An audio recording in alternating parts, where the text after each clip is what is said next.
So I'm gonna ask so many questions. So my boss is speaking, so he's gonna be speaking when he gets the conference. Okay, correct. He does like to walk.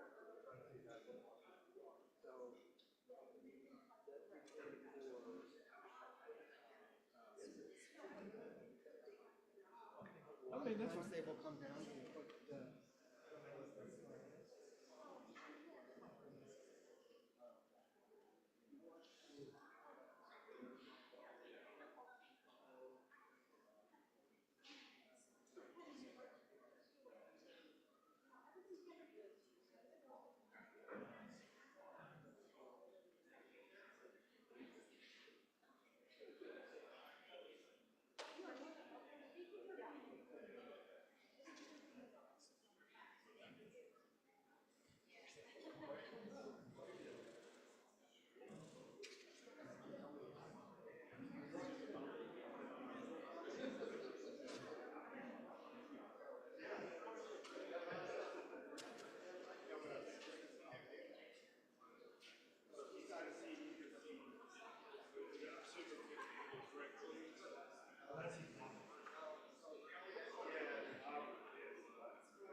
Point it. The one on the right. The one on the right. And it makes the video play. This one. And where do I point it? Up there. Anywhere like at that light? Supposedly anywhere.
That's the clicker? Okay. Yeah, he can do that too. Yeah, that's why we had to talk to him, make sure. He likes to talk with us.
Hello, hello.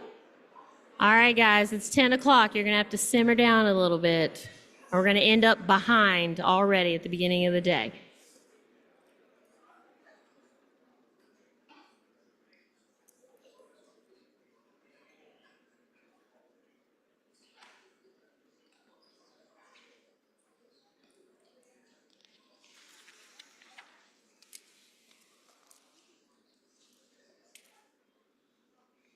Oh, that actually worked. I didn't think you guys were going to quiet down that quickly. I'm very proud of you right now. Very proud of each and every one of you. So we'll give it about one more minute. I see a couple people still coming in.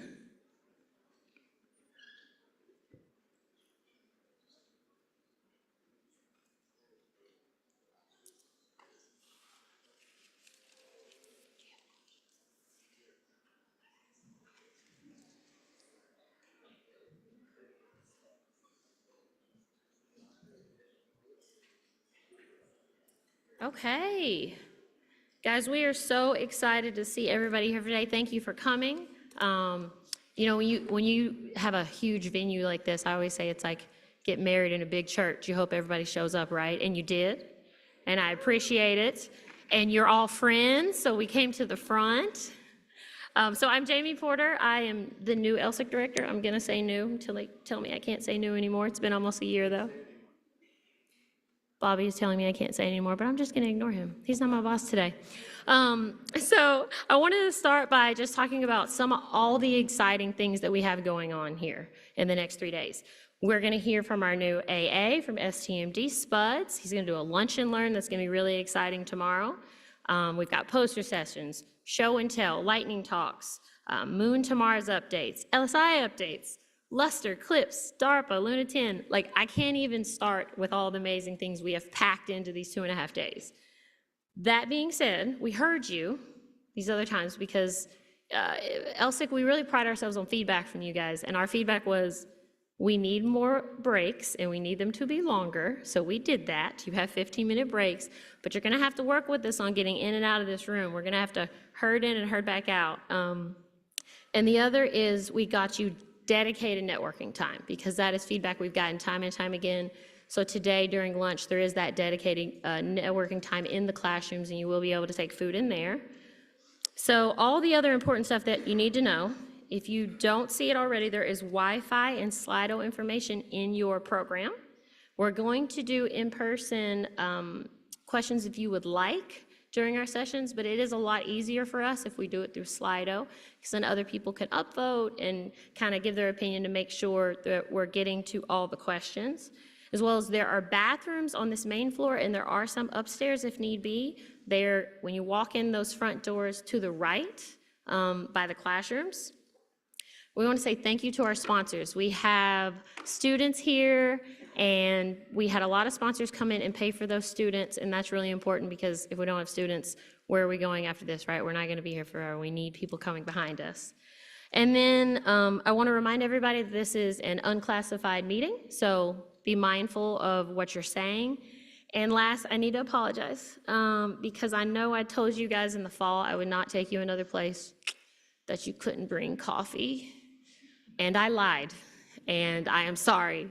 Blame it at APL, but we cannot have coffee or food in here, but you can have water, as well as we will be streaming in the dining hall outside, and if we're not streaming in the dining hall and it's closed down because there's a certain portion of tomorrow that'll be happening, we'll be streaming in the classroom. So if you really need to be out there, there will be space for you to have those. Now, I'm not going to waste any more of your time talking. What I just want to reiterate that we're very excited, very, very, very excited, and we have a lot of fun stuff to talk about. So now we're going to have a true APL space welcome from our fearless leader, Bobby Braun.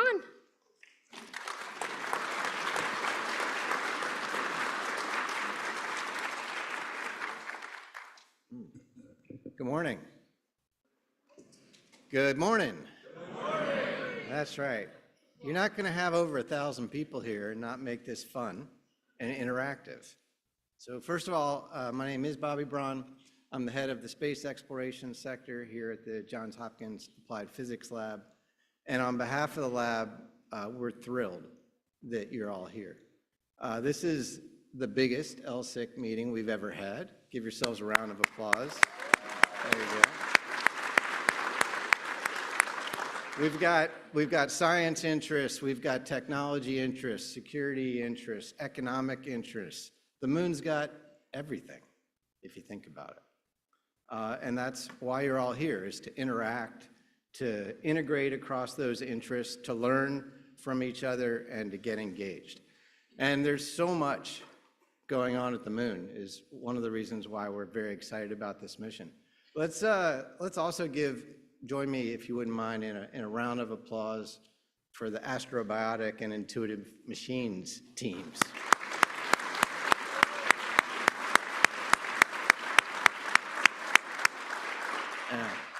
It's amazing what they've done in just this past year, let alone internationally, what's happening at the moon.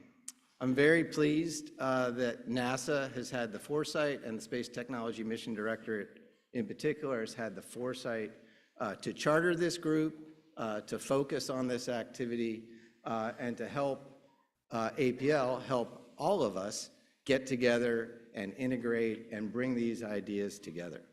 I think what we're doing through this consortium, through these meetings, through the technology road mapping activities is fantastic, and as you can tell, I'm very bullish on our future as a country and as a world at the moon. Now, I also have the pleasure of introducing our next speaker, who's not here in person, and so this is a first for me to actually introduce a video. But I'm happy to do it because he's also a friend. And so when I'm done speaking, you'll get the chance to hear briefly from Jim Free. And as you know, Jim is NASA's Associate Administrator, which is the agency's highest ranking civil servant position. He works very closely and is a senior advisor for NASA Administrator Bill Nelson and Deputy Administrator Pam Melroy. And in his role, he leads all 10 NASA Center directors and the Mission Directorate AAs, who we'll get to hear from at least one of them today as well, at NASA.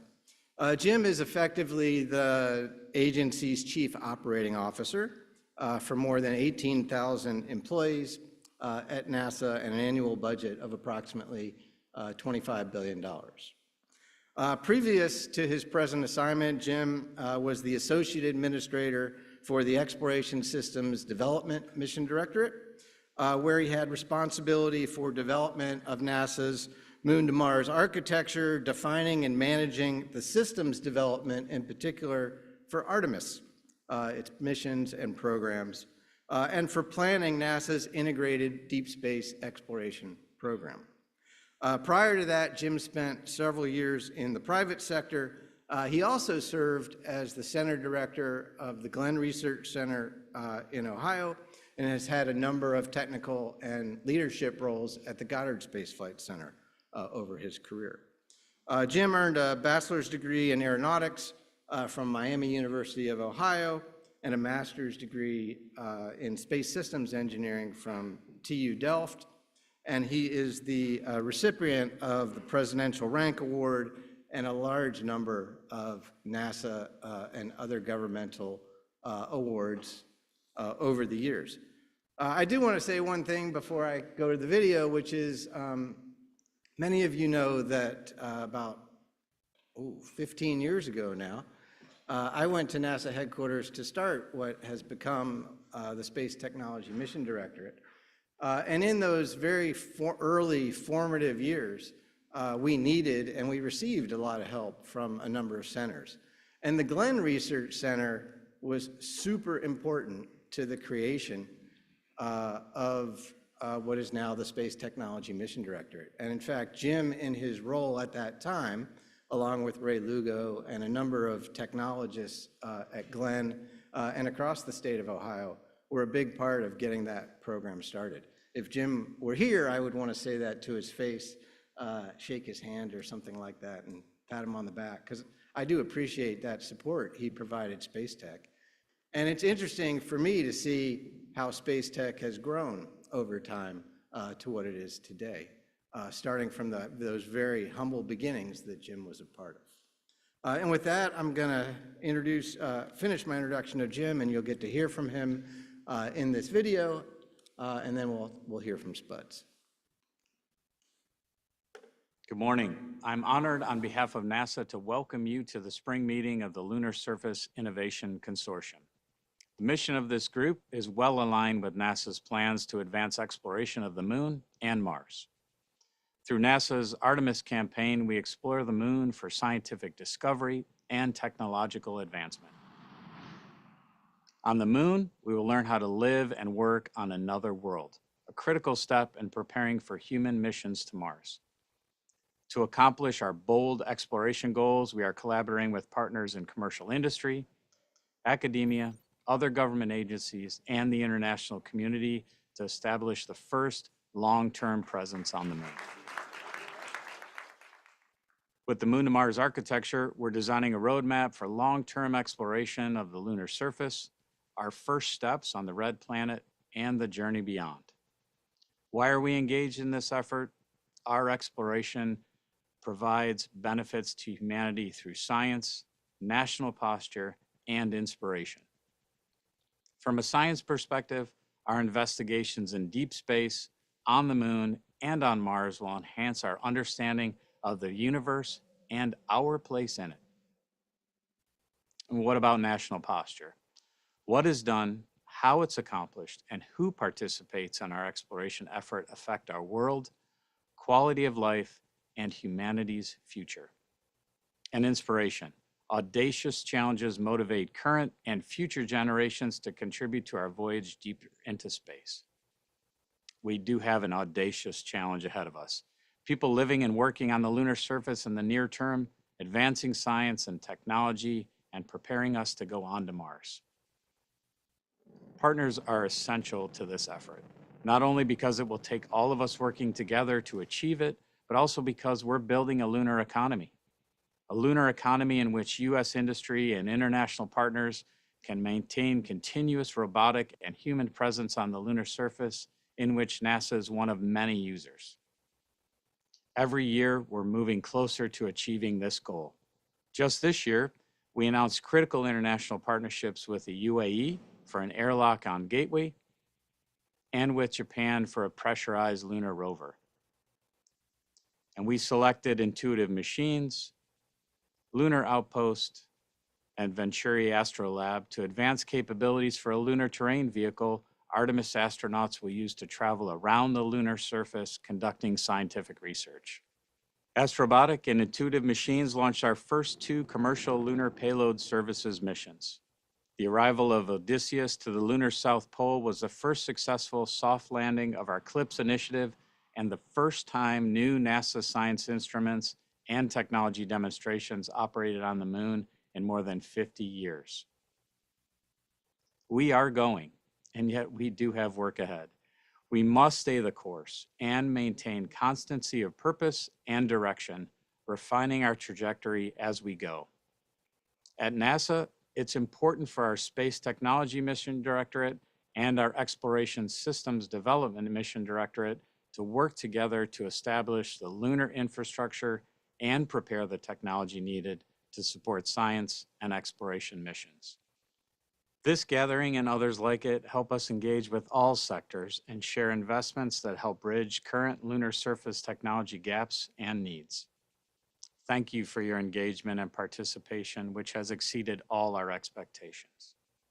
More than 900 organizations and 65 countries are engaging in this consortium, working to successfully develop and deploy lunar surface systems that will support the agency's Artemis missions.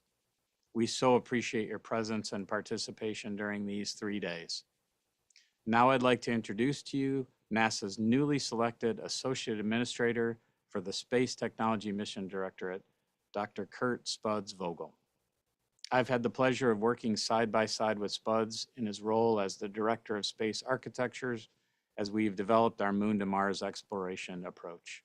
Spuds has jumped into the role with energy and spirit and is focused on a clear, integrated approach to advancing technologies and ensuring the hard work we put in today continues to mature valuable technologies that will enable us to learn more about the cosmos and our place in it.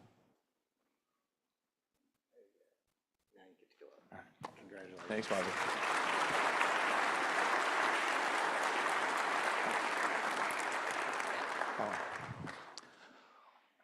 Well, good morning, everyone. Can you hear me okay? Oh, this one's working just great.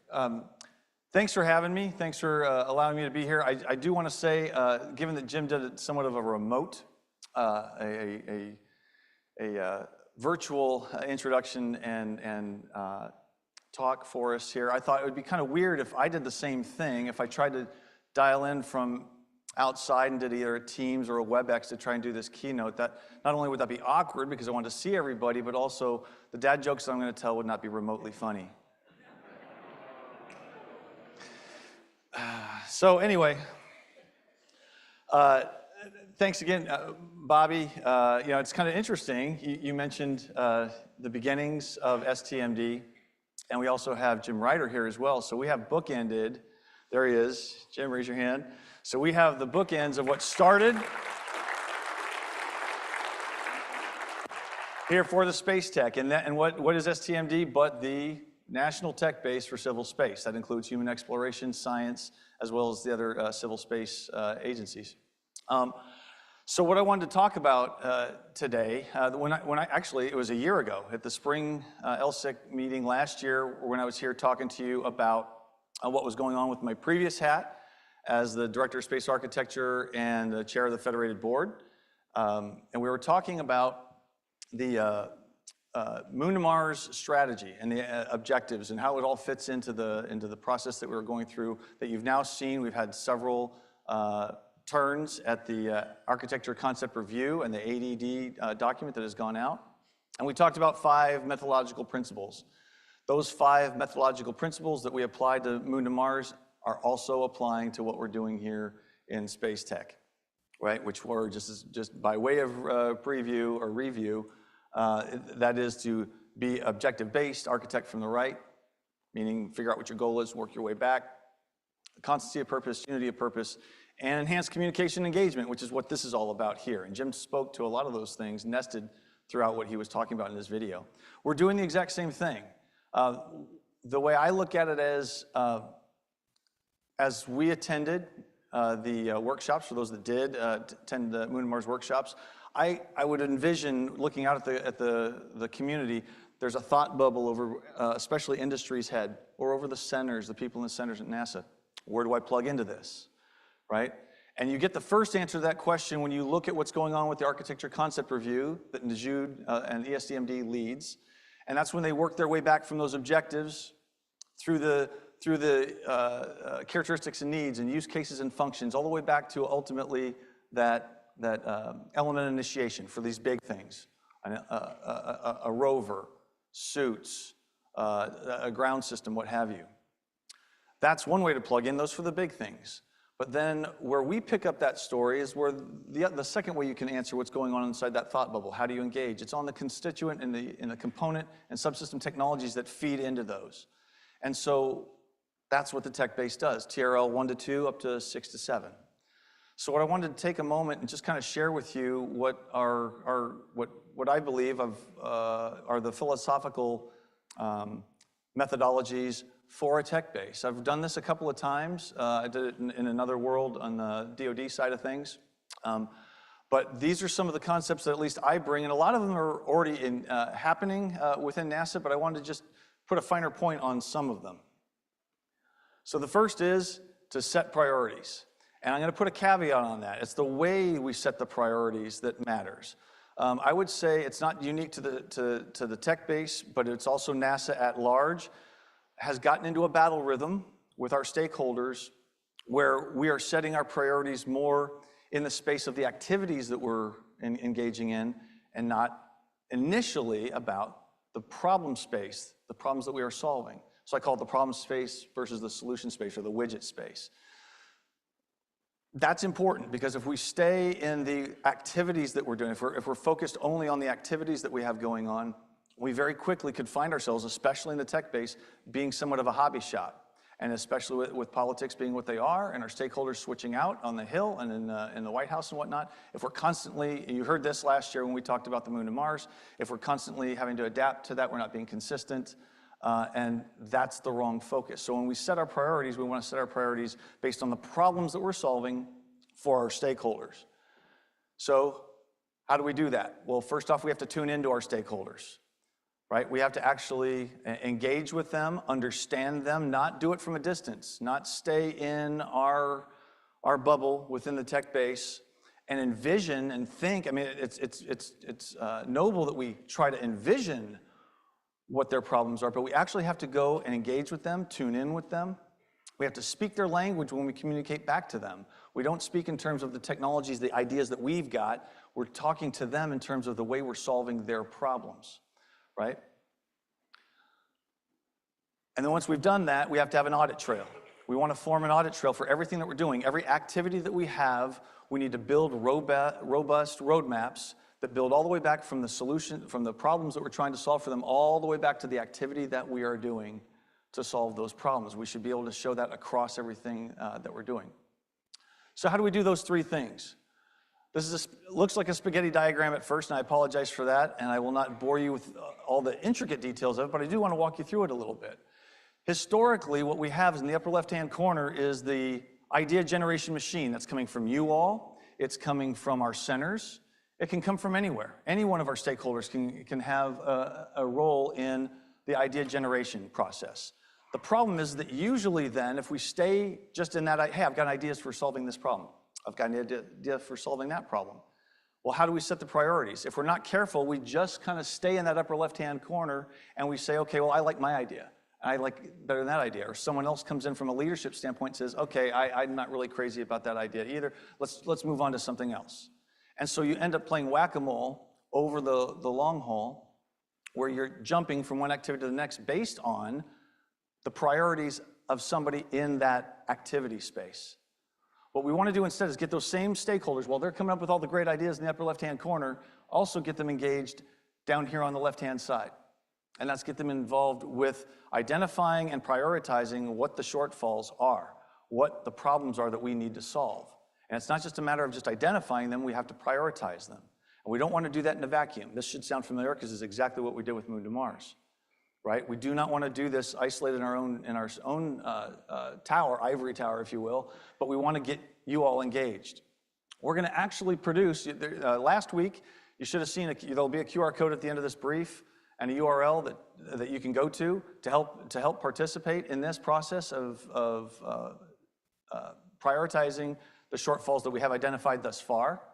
StMD, up till now, there was a lot of great work going on. Thank you, Jim. There was like 800 gaps identified, but they were a bit spread out. There were some large enough you could drive a truck through them. Some of them were very, very granular, down in the details with detailed metrics. What we did is we leveled those out at a common place where we had 187 common shortfalls, commonly leveled shortfalls. That's what's produced in the URL that you're going to see. And we want you to go in, help us out, and go in and look. Did we get it right the first time? Maybe not. I've done this before in other tech bases, and I will tell you the first year is going to be a little clunky. It's going to be messy on the first year, and that's okay. We may have missed some things. So there's 3 open-ended questions at the end of that say, hey, did we miss something? Or are one of these shortfalls already dealt with? We don't have to solve it. We got it solved. Point us at the technology solution that actually solves that problem. We don't need to have it on that list anymore. But you take these prioritized shortfalls, and what you now do is once as a community, we have prioritized these, and we're going to actually break those shortfalls, priorities, into stakeholder groups. So you're actually going to get feedback. You're going to see this in about a month and a half after you help us give us this feedback. You're going to actually see by stakeholder group what people thought, how those things racked and stacked. And then we're going to have a convolved list where it builds all the way up to one overarching list on the left-hand side of that heat map, the prioritized shortfalls. That way, from now on, any current activities that we have or any new ideas that get generated at upper left-hand side, we're going to wash them and connect them to the shortfalls that are already prioritized on the left-hand side. What that gives us a couple of things. One, it gives us some way, and this is just a notional thing. Don't worry about the numbers on here. These aren't real. This is just to give you the idea. One thing it allows us to do is gives us a tool not the only tool, but a tool to prioritize what we're doing in the tech base. Why does that matter? We're level of effort. Level of effort means that we do not have a budget to tackle all these problems all at once. So we're going to have to prioritize the limited dollars that we are blessed with to attack the problems that are the most important to our stakeholders, right? And so that gives us a washing capability for how we prioritize things. The second thing it does is as we look across our portfolio, imagine looking across those rows. Remember, those shortfalls are prioritized. And so there's a couple of those, let's say if those are in if that's in a prioritized order, where you're helping us to do that, and we look near the top, the second one from the top in this notional example, that means that across our portfolio right now, or across our investments, we're not doing enough, or maybe not doing anything to solve that problem. Well, that's a feedback mechanism back into the idea generation machine for ourselves and for you to say, we need to get something in our portfolio to help deal with that problem. So that's the second thing it does for us. So not only does it help us set some priorities to define the roadmaps, but remember I said we need an audit trail? Well, that's where those stars at the end of that roadmaps that we're going to develop are specifically designed to deal with those shortfalls. So that's the audit trail that takes us from those roadmaps that we develop, works all the way back, architecting from the right, all the way back to where we are today to get us to that goal of solving those problems. So the last thing it does is it can influence where that red line is, right? And it also influences another part of that weird dysfunction that we have with some of our stakeholders that they'll helicopter in, because if we stay in this widget space, activity space, and someone comes in and says, that's great, but what we really want you to do is something that's either not on that list or that's the one down there at the bottom. Okie doke, we'll do that. We'll do that because we have to, if we're given earmarks or what have you. We'll do that, but then that red line goes up. The higher that red line goes, the fewer problems we're actually solving that are of the priority problems that the stakeholders have identified. So it creates a little bit of a feedback mechanism for us that will help influence, I believe, where that red line ends up. What we've got then is a transparent process for communicating with you. Stand by. One too many. Okay, so another philosophical point. When we look at that, we want to be balanced, right? You could actually take that and be very focused on one end of the spectrum, of the TRL spectrum, and say, okay, I just am going to worry about tomorrow's problems. I'm looking at that shortfall list, and I'm only going to worry about the things that they need solutions tomorrow, or next year, or 5 years from now. At the same time, you could be imbalanced, and that's all you did, that's fine, but you're not planting seed corn. You're not planting the low TRL concepts for the things that we're going to need a generation from now. Conversely, you could spend all of your time in the lower TRL, and I've seen plenty of tech bases that do this. They're in there, and they're polishing their ideas. They've got these concepts. They think they're tuned in with the stakeholders, but they're just staying down there in low TRL land, but they're not really solving any problems for our stakeholders that are around the corner. What happens there? That's the main contributor to the Valley of Death in TRL land, is because now you've got this program offices saying, you're not solving my problems, so now I got to go back and do tech development. And you got the tech developers saying, you're not taking what I'm building for you, and that's because the program offices don't understand what you're doing. You're not really helping them. Hence this whole process of going back to the shortfalls. So we want to be balanced in our portfolio across that low TRL spectrum, from TRL 1-2 up to 6-7. All the way across. A healthy tech base is balanced across all of them in TRL, as well as tech push and tech pull. I've got a whole spiel I get into tech push and tech pull. We can talk another time. But just to say that if you're too heavy in one way or the other, you're probably out of balance as well. You have to have as many ideas that are driven by, I'm tuned into the stakeholder, and I've got an idea to solve your problem, even if you don't get it yet, stakeholder. And at the same time, there's the stakeholder saying, not only do I have a problem in this area, I know exactly what I need, and I need you to go make me this, and we all agree that this is what we need to go do. Let's go, tech base, start making that happen. So you got to have that balance as well. One big thing, there's 2 dirty words at NASA, right? 2 dirty words that I experienced, having spent 32 years in the DoD side of things and only joining NASA 3 years ago. But dirty words are risk and cancel, right? That it's just not it's not in our DNA to do that. Why? That harkens back from we're not trying to take risks with humans. We take it very seriously. It's much different than the DoD. However, I will submit to you that the tech base is the one area from a technology standpoint. We're not putting humans at risk, but we need to take more risks in our tech base. We need to take technology risks, right? So it's okay to do that. throw a lot of mud on the wall, see what sticks. And then don't be afraid, think critically about whether or not it's time to retire something, or at least just put it on the shelf if it's not ready, right?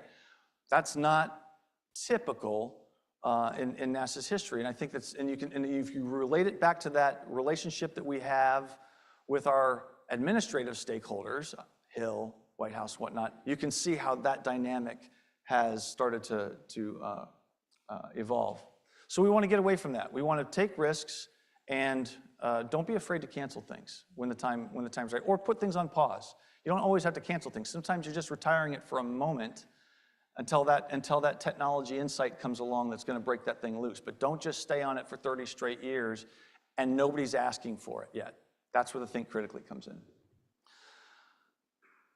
The other thing, I get this a lot, and this goes back, this is not unique to NASA. I will say that people have a tendency to worry, they start with, where's my budget? What's my budget, and I'll tell you what I can do. Well, that is gonna probably be more applicable, say, for Najut, for the folks in StMD, the human exploration, and that team. They've got to worry, they got to start with their budget and worry about, I get that, that's true. Although they even say, look, budget translates to schedule. For the tech base, it goes hand in glove. We're a level of effort, which means by definition, we have less dollars, we'll solve less problems, right? We have more dollars, we'll solve more problems. The money will flow. I came from DARPA before I got to NASA, and there's a thing called the Hellmeyer Catechism. I brought it up, I think I brought it up last year in our talk. It is, the Hellmeyer Catechism is a systems engineering philosophy on how you go about justifying a program or selling a very large program that you're going to go do. And the first question is, what are you trying to do? What problem are you trying to solve? And don't use jargon. There's only 7 questions. You don't get to budget until question 7, until the end. You do all the other justification. What problem are you solving? Why are you doing this? What's the impact? Who's going to care? All those things, everything we were just talking about. And only at the end do you worry about the budget. Right? There's a reason for that, the reason for going about that. Because for us, it translates to fewer dollars means fewer problems solved, more dollars means more problems solved, and it will then take care of itself over time. Right? So I would suggest what we're going to do is and I know it's easy to say, the money is what actually makes it all happen. That's true. But for the tech base, we'll be okay. It will come. The budget will arrive. The budget will get there over time. Right? And we'll take whatever dollars that we do have, and we will solve those kinds of problems. We'll influence that red line through the process. And then the last thing, there are two major adjustments I would say that we're doing in the tech base. One I already showed you. Basically all of that was about the priorities and the process we're using to set our priorities. The other one comes into how we're organized. And it's interesting that I mentioned at the top of this that both Bobby and Jim are here because I've talked to both Bobby and Jim about the way StMD is organized. We are currently organized by TRL, meaning that within that tech base of TRL 1 to 2 to 6 to 7, we're roughly organized by stovepipes of TRL, smaller windows of TRL within that tech base. I found that very interesting. I hadn't seen that anywhere else I'd been in the other agencies and whatnot. And the question I got 2 different kinds of answers. One was, well, it came from Bobby. He said, yep, knew this was coming. And it's because when we first got started, it was easy. It was one person at the top. I could kind of see, I could kind of maintain control of what was going on. So that didn't have that adverse effect. I expected that one day we would grow and get into that mode. If you ask Jim, it was more of, and I got the same answer from Prasan as well, as like the answer today was because we manage things differently at different TRLs, right? Which I think, but at the same time, what did Jim say? Yeah, kind of knew this was coming. Prasan, yeah, knew this was coming. Everybody has said the same thing. We kind of knew at some point the tech base, space tech, was going to mature to the point where we needed to make a shift and get away from being organized by TRL. So what we're going to do is we're going to be shifting into domains, into functional domains that are more horizontal, where the same folks can manage the technology from low TRL within the tech base all the way up to high TRLs, from TRL 1 to 2 all the way up to 6, 7. We're still going to have some vertical dimensions of support capabilities and mechanisms that help us, but that's pretty much where we're going. It's sort of ironic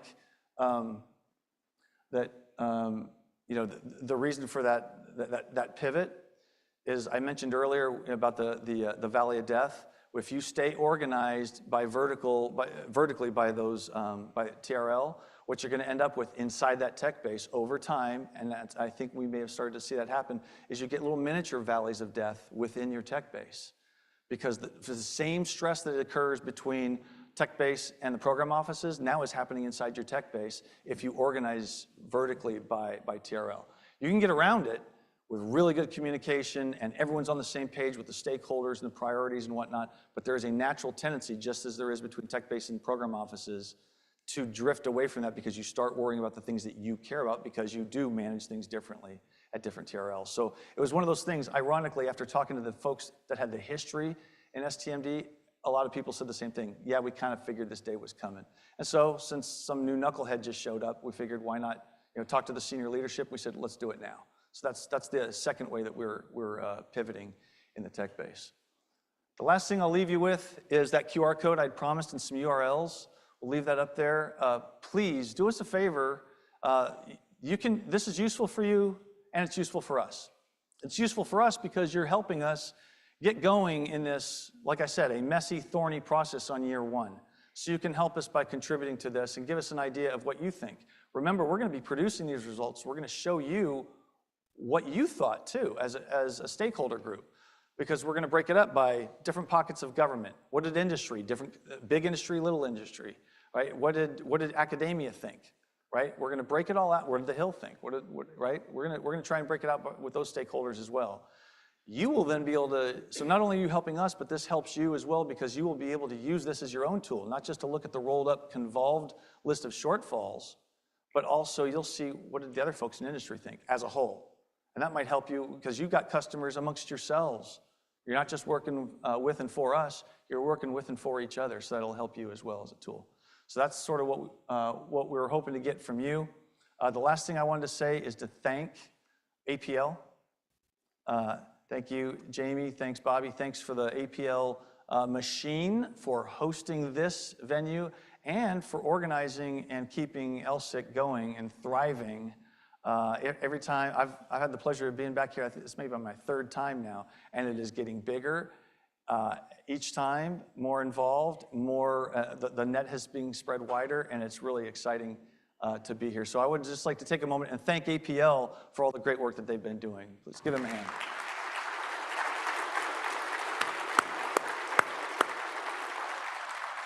With that, thank you. I'm looking forward to seeing everybody throughout the next 2.5 days. I'll only be able to be here for the very beginning of day 3, but I'll look for you during the breaks and happy to have some conversations. There's a couple questions, if that's okay. Oh, Couple oh, questions. shoot. It's okay. I You've got a yammered couple on for way minutes. too long. You've got 7 minutes. We'll get 7 them in there. minutes, okay. First question is, how will the technology shortfalls be integrated into the Moon to Mars process? Okay, so everybody heard the question. Do I need to repeat it for the WebEx folks? Okay. How it gets integrated. I mentioned that, the human exploration piece is one of our major stakeholders. The other major one is science. And then we've got the other government agencies. The way it's going to roll into the Moon to Mars architecture process is twofold. One, the Moon to Mars architecture process is sort of helping feed us what those shortfalls are from their perspective.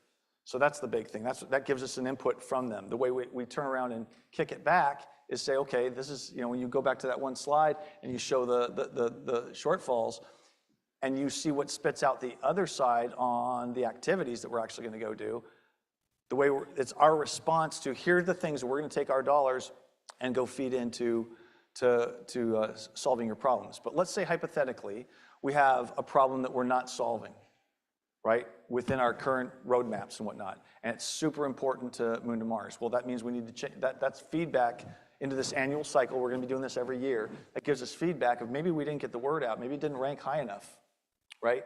So maybe we describe that shortfall poorly, and we need to get everybody else to understand what the criticality is of that shortfall. By the way, I also do want to say part of the clunkiness of the first year is that some of these shortfalls are going to look a little like it's the solution as well, and that's going to happen from time to time. If that is the case, we need to massage that That's part of the process. We shouldn't be describing the problem in the form of the problem is just the lack of the solution, unless we are really at the heavy tech push on that one item that we all agree that's the only way to solve the problem. Now we're in the right place, in the right mind space. But that's good feedback that we could get if we're missing the boat on a shortfall. Okay, we'll take one more and then we'll go to break. So the last one is, how do you accommodate the need for stability? Commercial and other stakeholders need to have some sense of long-term stability to buy in as partners. I didn't hear I was sitting in a bad How do you spot. accommodate the need for stability? Commercial and other stakeholders need to have some sense of long-term stability to buy in as partners. Love it. That's actually, I don't know who asked that question, but I'm glad you asked it because that's exactly what's motivating this. You remember that with the Moon to Mars, it was all about resiliency, political resiliency, technical resiliency, budgetary resiliency. It's the exact same motivation here. It's the same principle that we are doing this so that those roadmaps that you saw on the left-hand side, that you understand, you see it and you can understand, you can bet on them year to year. And the only time you'll see change is if the shortfalls start to collapse. If you start to watch a shortfall, for example, work its way down or work its way up, right? We talked about an example of working its way up. If it starts to work its way down, there's one of two reasons why something is working its way down that list from year to year. Like, year one, it was like the number 5 shortfall, and all of a sudden by 3 years later, it's down there in the 180s. Why is that? It could be for one of two reasons. One, it could be because the mission has evolved or migrated, and that's no longer an area that we need to be solved. Or it could be the good reason. It could be the reason because because of those roadmaps, those consistent roadmaps, we have slowly burned down the risk. As we architect from the right, as we execute from the left, as we have burned down risk on those consistent roadmaps, we've brought the TRL down so people don't see it as a threat anymore. They don't see it as a shortfall. So it starts to work its way down. So every year in this process, we're going to be looking at those bottom shortfalls to see, are they still valid? Is it time to take it off the list because we've either won or because the mission has evolved?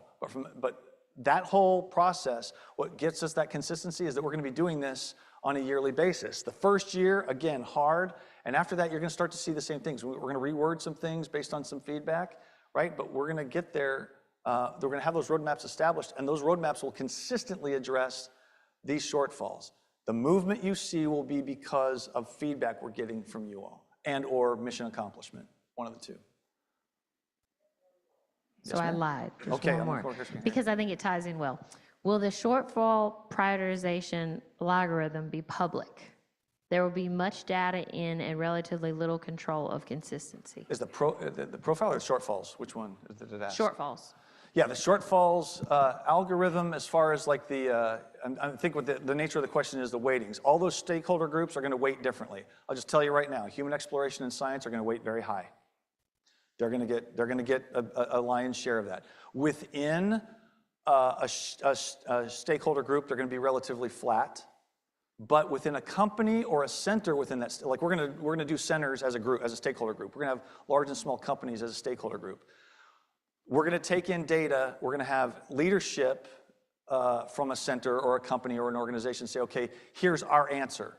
Yet at the same time, we know that individuals are coming in as well, right? So we will be able to tell you we'll let you know how that's going to bake. We're going to have the big answer coming from the company that represents X number of people, and then the individuals that are coming in as well also are getting a vote that's kind of relative to the size of that company. So what that means is that the company, center, organization leadership do get a majority vote of what comes from their company, center, organization, right? But those voices are still there, and you can hear them. So hypothetically, if you had a boss a center director giving the voice, this is the center's answer, and every individual in that center said something completely opposite, right?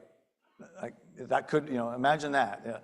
If that were to happen, then it would be somewhat of a split. Because if you had 600 people represent, this one vote counts for 600, and all 600 people put their votes in, now it's going to wash a little bit. So that's why we're encouraged. We want to hear from the leadership, and we're going to have that data, again, clunky in the first year. We want to get this data back to the centers, organizations, companies, so that you can actually see it, just what it looked like from your standpoint. We put this together, and we have an amazing strategy and team and a great chief architect, Michelle Monk, who have been cranking on this for the last 2 months, 6 weeks really.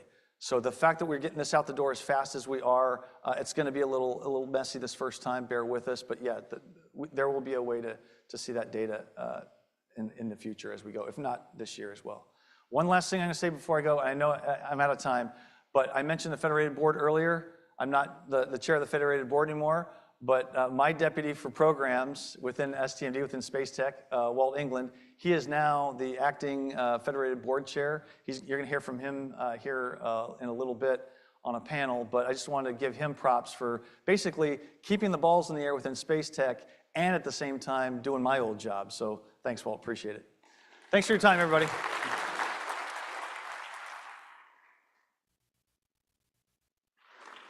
Okay, we're going to hear a lot more from Spuds tomorrow during our Lunch and Learn, where we're going to talk about those short balls. So let's not miss out on that tomorrow.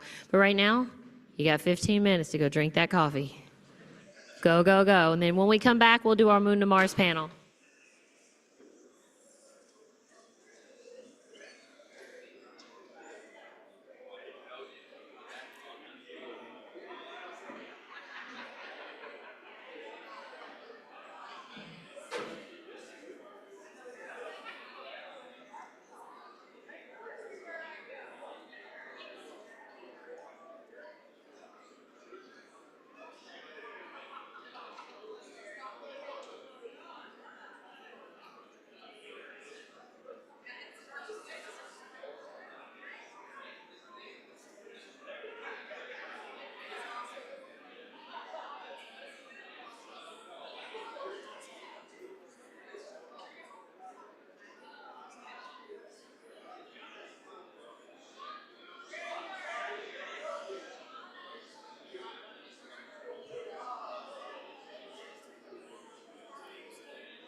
All right, guys.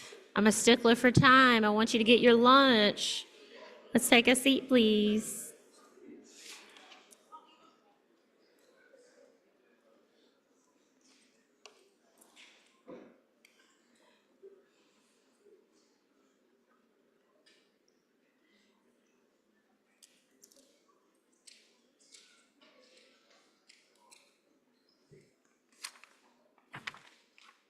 Okay, I see everyone coming back into the room, so we're going to get ready for our first panel of today, and that is our Moon to Mars architecture updates. Our moderator today does not need an introduction, but I'm going to give her one anyway. She is the Director of Tech Maturation and Head of the Lunar Surface Innovation Initiative at NASA StMD, Nikki Morehouse. Oh, that was it, okay. Yeah. Okay. So we're pulling up charts first, right? Okay, can everyone hear me? Okay, just kind of. Okay, so I want to make sure that we have a lot of time for dialogue and for questions. Each of our speakers, and thank you so much everyone for being here today and taking the time to join us, has a couple of charts or a handful of charts that they'll talk through. But I do want to make sure we have time for some dialogue and questions, right? So I'm not going to go through detailed bios because I think as we go through this, we will get a lot of context, and I'd rather have time to talk. And so if you don't mind, when each of you present, just kind of state your general title, and then when we talk through the questions, I'll kind of bring up more of what you do in a functional day-to-day. Okay, so I'll turn over to Najeed first. Hi, good morning. So I'm Najeed Moranci. I'm the Deputy Associate Administrator for Strategy and Architecture in the Exploration Systems Development Mission Directorate, and I have way too many words I have to use there. There we go. So I just wanted to talk a few things about the architecture, the process that Spuds introduced earlier. I see some familiar faces from supporting our workshops, and so we're really pleasantly happy that everyone's engaging with this, not just from sort of the traditional exploration systems, but across the NASA portfolio. The architecture, as some of you are already familiar with, we've really taken a different approach to it, which is to outline from our long-term goals, the Moon to Mars objectives. There's 63 objectives, but working through an iterative process and breaking this down into what do we have today, looking at the furthest out needs and decomposing that into what do we need to do next, priority-wise. How do we make progress across the systems and make sure we understand how all the pieces fit together. That's really the framework and the traceability that's inherent in this process. So as mentioned, right, it is the architecting from the right. We take those objectives, we've broken them down into what does that mean? What do we need to do to achieve the objectives? It's the use cases and functions, which gets more into your traditional systems engineering. And then those can be directly traced into the executing programs. And by that I mean Space Launch System, Human Landing System, Orion, all of those have some functional portion of the architecture objectives that they can be traced to. We have a number of products out. Many of them are actually celebrating their first anniversary this month in the public domain. In principle, especially the architecture definition document, which we released for the first time last year. We got a lot of feedback, and then we already released an update in January and have had a second set of workshops on those. The goal is to make this an annual process. It's not just the goal, we're executing on it. And to make sure that we're updating the architecture, working on the next progressive needs, and reflecting those changes over time. The executive overview is the first place to start if you haven't looked at these. It's about 8 pages, and then very high level, what changed in this last update. But then the other key piece of what we're doing is trying to, in the transparency sense, produce white papers, which are plain language understanding of either the drivers and challenges we have in front of us, or the rationale behind decisions we've made. So a lot of these answer questions we get frequently, like why the near rectilinear halo orbit was one of the first papers we did last year, and now we've got 13 more, including some of the key Mars priority decisions we need to make looking forward. All of these products are on the webpage at the QR code. This is a living web page. We continue to publish data to this web page as we have workshops or other things come out. So there's also ability to get on a distribution list on the web page. So when updates happen, you'll get an email, or information about workshop registrations for next year. But in terms of what our architecture is, it is all of these things. All of these systems have to work together. Everything is only partially achieving what we need towards the objectives and really just getting us back to the moon and some of those initial exploration. Those items highlighted in yellow are new in the last update, including things like the pressurized rover. Since we published the ADD, we've also announced the partnership and signed all of the agreements with Japan and the nation of Japan and the exploration agency there, JAXA, to be the provider for that pressurized rover. So those types of things will get updated over time. But one of the other key updates in this last year was the Mars priority decisions. So when we talk about how do we make progress towards those very far right-hand Mars objectives, there are 100, more than 100 probably, decisions that we need to make to figure out what that Mars architecture is. Some of them are major drivers to the architecture, and we've prioritized those first. So the first 7 decisions we need to make for Mars are shown here. We have in the background a database of almost 100, about 90 something decisions.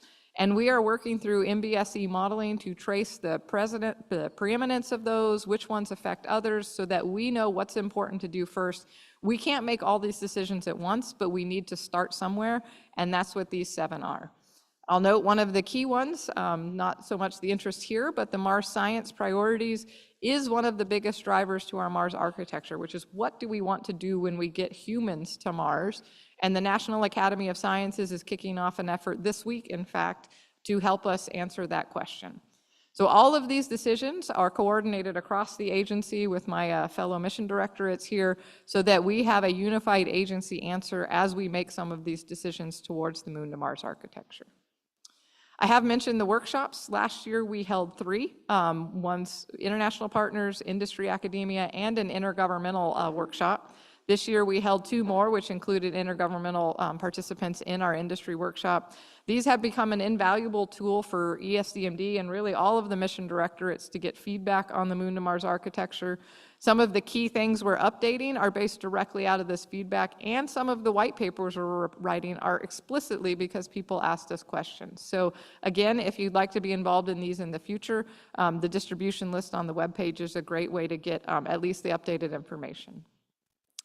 So again, that QR code takes you to our webpage. It's also very simple, nasa.gov/architecture.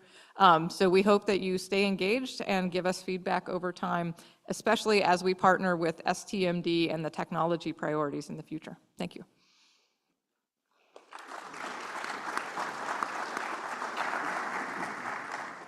So as you heard, Najid is very bored. She's looking for more to do, I'm sure.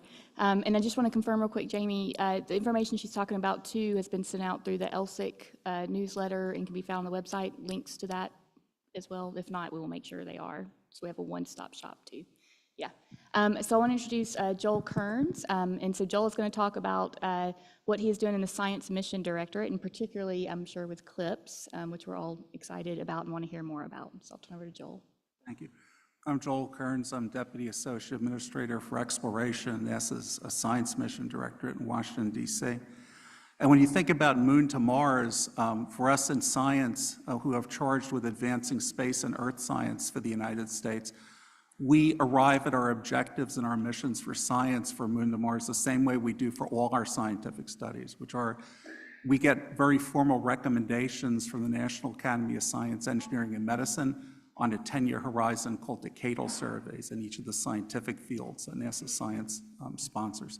So when you look at, if you try to anticipate, well, what type of missions will you be flying in the future, and what type of systems will you be developing, and what type of very detailed mission-specific objectives do you expect NASA Science to be pursuing, you can go into any of these decadal surveys for the 5 main scientific fields of NASA.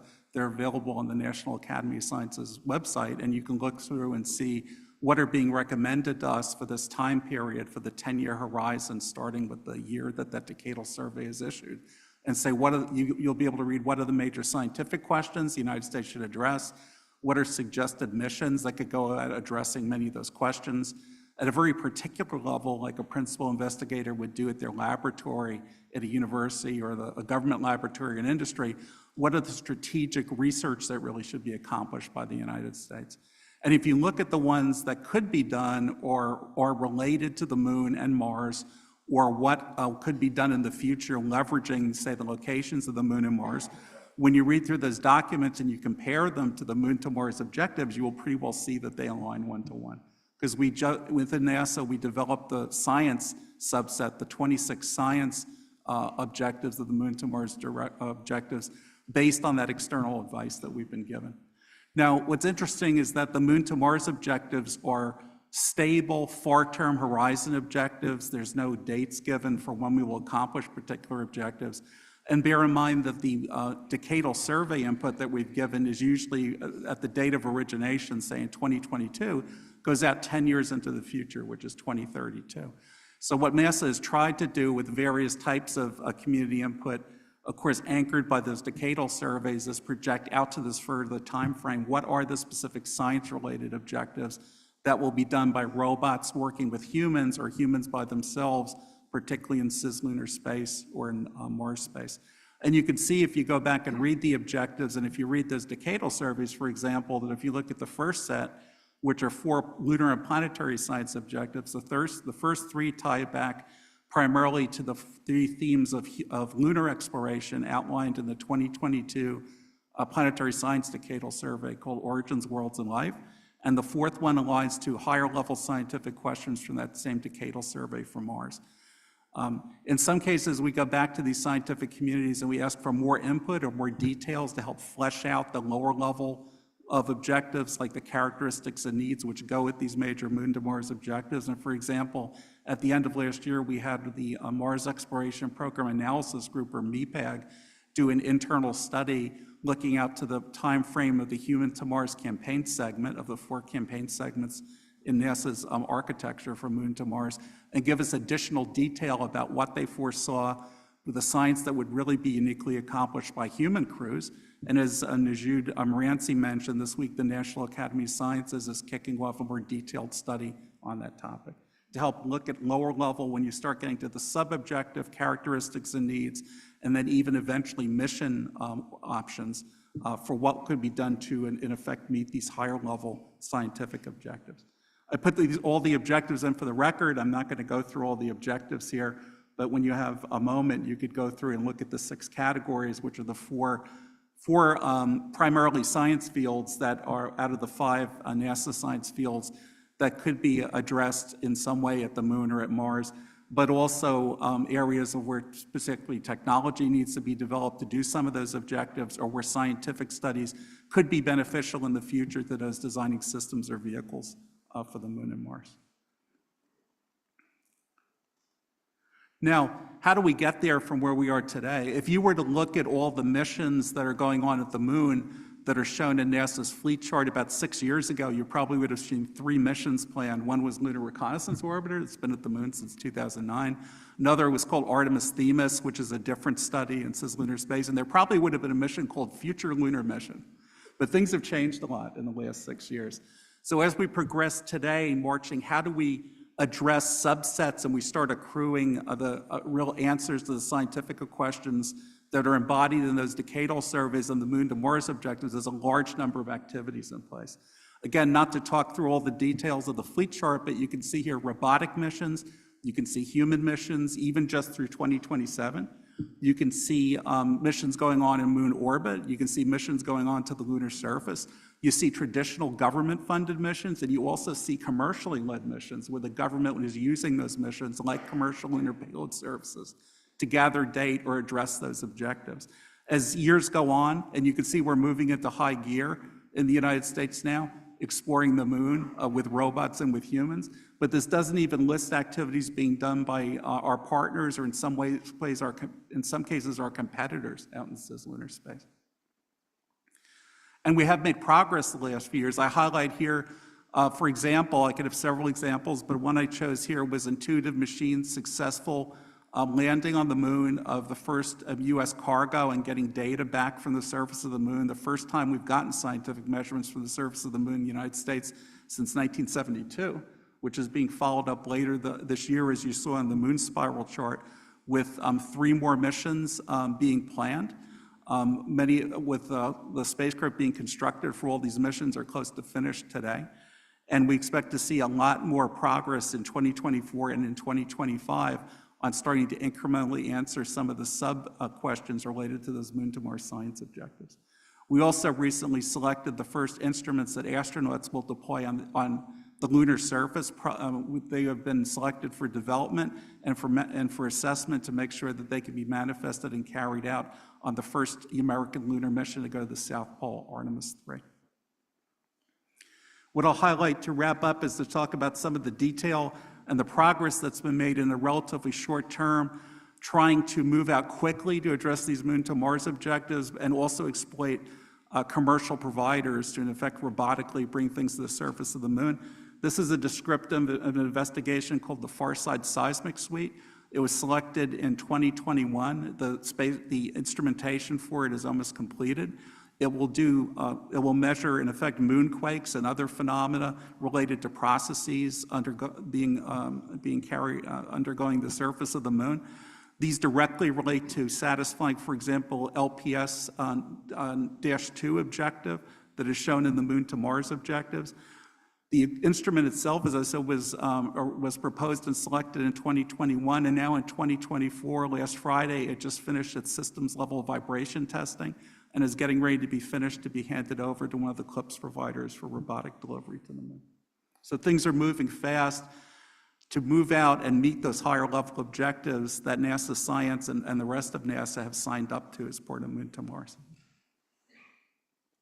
Real quick before I introduce our next panelist, I did want to point out, I want to embarrass her, but Carolyn Mercer, and I think I see Florence over there too, who is the SMD Chief Technologist. So if you raise your hand, Carolyn and Florence, so I'm sure people will be interested in saying hi. Also encouraging folks to load your questions in Slido while we're talking. So our next panelist wears 2 hats right now, very important hats. Our Deputy Associate Administrator for Programs in Space Tech, as well as the Chair of the Federated Board, the acting chair, I'll say, and I'll let him talk more about that. Thanks, Nikki. Hey, it's really good to be back and see all of you here. I think it was 4 years ago last month that we first gathered here at the K Center. Just quick show of hands, who was here for that first inaugural meeting? So the crowd has grown. That's a great thing. And I know we've got a lot of people online here. I've heard over 1,000 people in total. So it's great to see this community grow and thrive. And it's good to be back here at APL. Let's see, a couple things. I guess I've got the control. Walt England from StMD. If you followed the Moon to Mars Blueprint Objectives development and you've been here before, you've probably heard us talk about this amorphous federated board construct. We actually are sitting here before you today. This is the group, along with Spuds in his previous role, that led the development of those Moon to Mars Blueprint Objectives. And it was an integrated, really a whole of agency effort. That's why the Federated Board exists. They're essentially representatives from all 5 of the mission directorates, actually 4 of whom are here today. ARMD, Aeronautics Research Mission Directorate, not here with us, but they actually have important contributions to make as well. All that to say that the agency is really treating this as a whole of agency mission, and we're probably working together more closely than we have, at least in my history, 35 years at NASA. I don't know about the others, but I'd say it's a pretty good group and a group that's working really well together to push this important mission forward. So let me talk about StMD in particular. If you've read the Blueprint Objectives, and I'm sure you have all done that, and maybe even committed them to memory, and the architecture concept documents that Najud spoke about, you know that there are 4 basic segments to the Moon to Mars initiative. The initial human lunar return, which you can think of as essentially Artemis 1 through 5. Those missions are in place. The technologies are in place. The technologies have essentially been developed and delivered to execute those missions. But then you look at the next segment, which is really the foundational exploration. That's sweet. We get some systems down on the surface. Humans are back on the surface, living and operating along with their robotic counterparts. sustained lunar evolution. We want to continue to work on the moon and around the moon, and then the human Mars mission segment. I will tell you, StMD is really focused on those latter three. Like I said, the initial human return, Artemis 1 through 5 technologies are largely in place, but what we're doing is really supporting the technology pipeline, identifying the shortfalls, as Spud shared with you earlier, and investing in technologies to make those three latter segments, 2 on the moon and eventually on the Mars, happen. If you've followed along, if you've read the blueprint objectives, you know that there are a set of infrastructure objectives, 9 lunar infrastructure objectives, and that's really where StMD is focusing our efforts. Not to say we're not supporting the other objective sets, but the bulk of our investments and priorities right now are focused on the lunar infrastructure objectives. And those are essentially broken into 3 sets. LI 1 through 3, lunar infrastructure 1 through 3 are essentially power, communications, and position, navigation, and timing. And you think about those as the basic utilities we need for the human return foundational exploration segments. Investments in those 3 areas are pretty strong and healthy right now. If you've followed along, if you follow StMD and our investment portfolio, you know that we have investments in all of those. The next set of infrastructure objectives, things like construction, manufacturing on the surface, precision landing capabilities, in situ resource utilization, those are all the things that are going to enable the foundational exploration and the sustained lunar evolution. And then the last, the space situation awareness. We StMD don't have significant investments in this area. Our partners do, but this is an area that we're probably going to see some data in the shortfalls assessment and may inform our future investments in that particular topic area. I did want to take a minute to talk about Lift 1, something we call Lift 1, Lunar Infrastructure Foundational Technologies. How many of you were at the the fall meeting last fall? Quick show of hands, you probably heard us talking about this. This was an idea that it was born shortly before that meeting, and we kind of rolled out the idea. And we put out an RFI close on the heels of that. We asked the community, you all, for input, and boy, do we get input on this. We're thinking about the idea of putting out a mission a proposal. It would essentially demonstrate in situ resource utilization on the moon with very few requirements on our part, other than go prove that you can produce some oxygen, maybe a few kilograms, and that you can store it. We're not going to tell you how to do it, what technologies to use, who to partner with. Just deliver us your best ideas and how we might go execute a mission like that for a reasonable cost. And we got a lot of input. We're mulling that over. You can see some of the details of who we got that input from, but it's taken us quite some time to sort through that. And we're excited about the possibility of coming up with a proposal, an opportunity to go execute a mission like this. We're a little budget challenged right now, like everybody, but I think we're committed to doing ISRU demonstrations on the moon, and I think this is one way to really accelerate that. So stay tuned. We'll have more to say about that in the coming weeks and months. Okay, just to sum it up from an StMD perspective, we're supporting the objectives decomposition, Ajud and her team, with the architecture concept review. We are working on Mars as well, but given that this is the lunar surface community, we'll forego the Mars discussion. We're working the gap prioritization, now referred to as the shortfalls in our vernacular, and working tasks to make sure we on-ramp technologies to our friends in both exploration and the science community. Thanks. Thanks, Walt. And you mentioned the blueprint objectives. I think I forgot to say there's a pop quiz. You have to make an 85 or above before you get your lunch. So I hope that y'all have been paying attention. I meant to mention that earlier. You got to see if we pass. Yeah, yeah, that would be scary.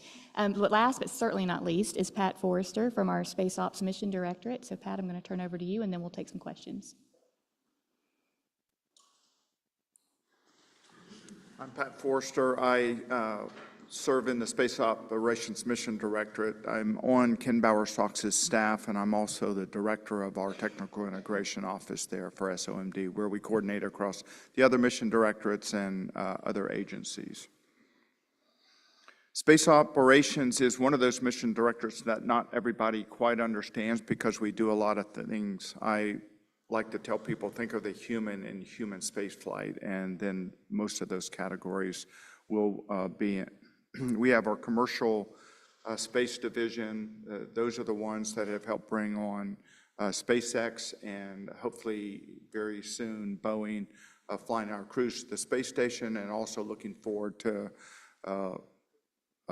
low Earth orbit destinations as far as commercial space stations coming online. Human spaceflight capabilities, and underneath them HRP, which I will talk a little bit about today. And they kind of manage our training facilities and infrastructure across the agency and control the budget for how we train our astronauts. International Space Station, everyone's familiar with that. First piece was launched back in 1998, so over 25 years, and we've had it continuously crewed since 2000. We're getting a lot of great data for there that we're using as we look toward Moon and Mars. And then finally, SCAN, our space communications and navigation organization, and that's also a big part of what we'll be investing into lunar and Martian exploration. So as far as the HRP, we have three main things that we are looking at there as we figure out how to keep humans safe in space. One of those are Earth-based, and we have a lot of data based on that. We have several analogs. We have one going on right now called CHAPEA, which is the Crew Health and Performance Exploration Analog. It's 3 one-year simulated Mars missions. We're coming toward the end of our first one. We have 4 crew members in a 3D printed Mars habitat at Johnson Space Center down in Houston. Like I said, they're on the final stretches of their one-year mission. We're getting ready to select our second crew for that. We have another facility called HERA, which is the Human Exploration Research Analog. Just selected a crew for that. They'll go in, I think next month, May 10th, for a 45-day simulated Mars mission there.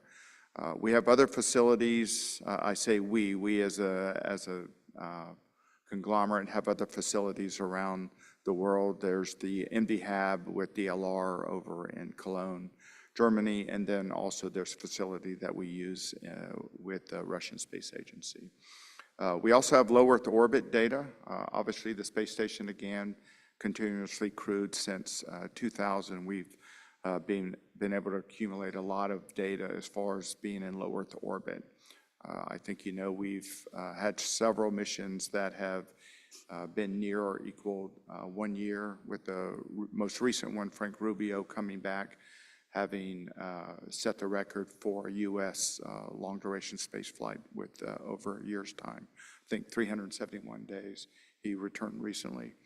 And then finally, as we move on to the lunar surface, we'll begin to collect data there that will help us with both space-based radiation and also doing gravity transitions. We see as we bring people back from the space station after 6 months, a year, the toll that it takes on their body, and trying to better understand what they'll be able to do. Here's an example of something we do.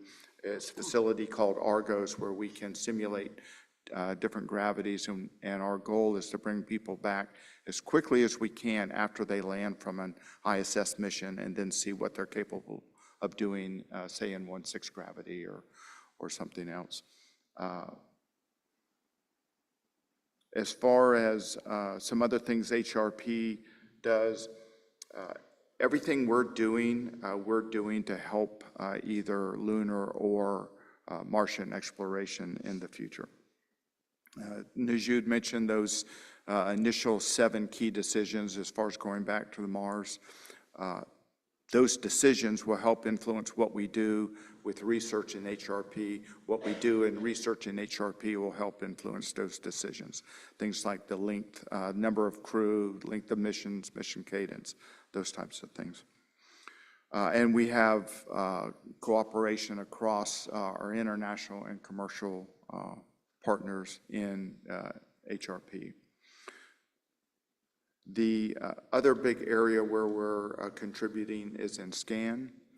This is just an overview to show that we have resources both in the air and on the ground, commercial, our international partners, and it covers our deep space network, near space network, Opticom. Most anything that we're looking at, we are beginning to have facilities around the world. In particular, for Artemis, there's 4 things that we're looking at. One of them is to upgrade our current deep space network. One of the things we discovered during Artemis 1 is we need the capability of having simultaneous missions and being able to cover those. So there we were trying to launch Artemis 1 to send that mission around the moon, at the same time having other deep space programs going on in the James Webb Telescope. So we realized that we needed to upgrade that system. Also LEGS, that's going to be our set of 18-meter antennas to help with our deep space network, having direct-to-Earth communications all the time.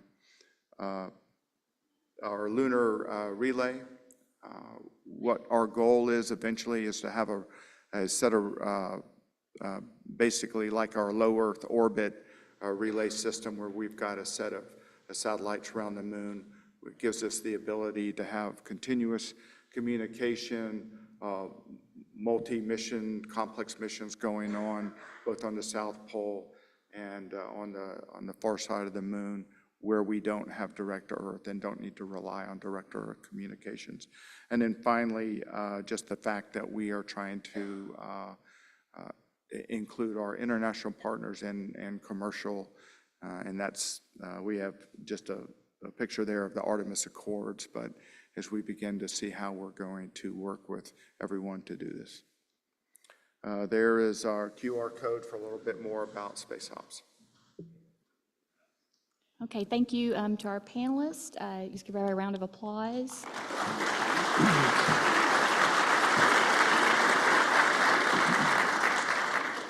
Okay, so now really the exciting part. So the pop quiz is really for our panelists. I'm teasing. We're gonna take questions. I have several here that I would like to start with, and I want us to have kind of an informal dialogue with. Nikki, Yes. let me say one thing. Okay. There's questions on Slido, but guys, that's what these mics are for. So if you want to ask questions in person, we're okay with that also. Sorry, Nikki.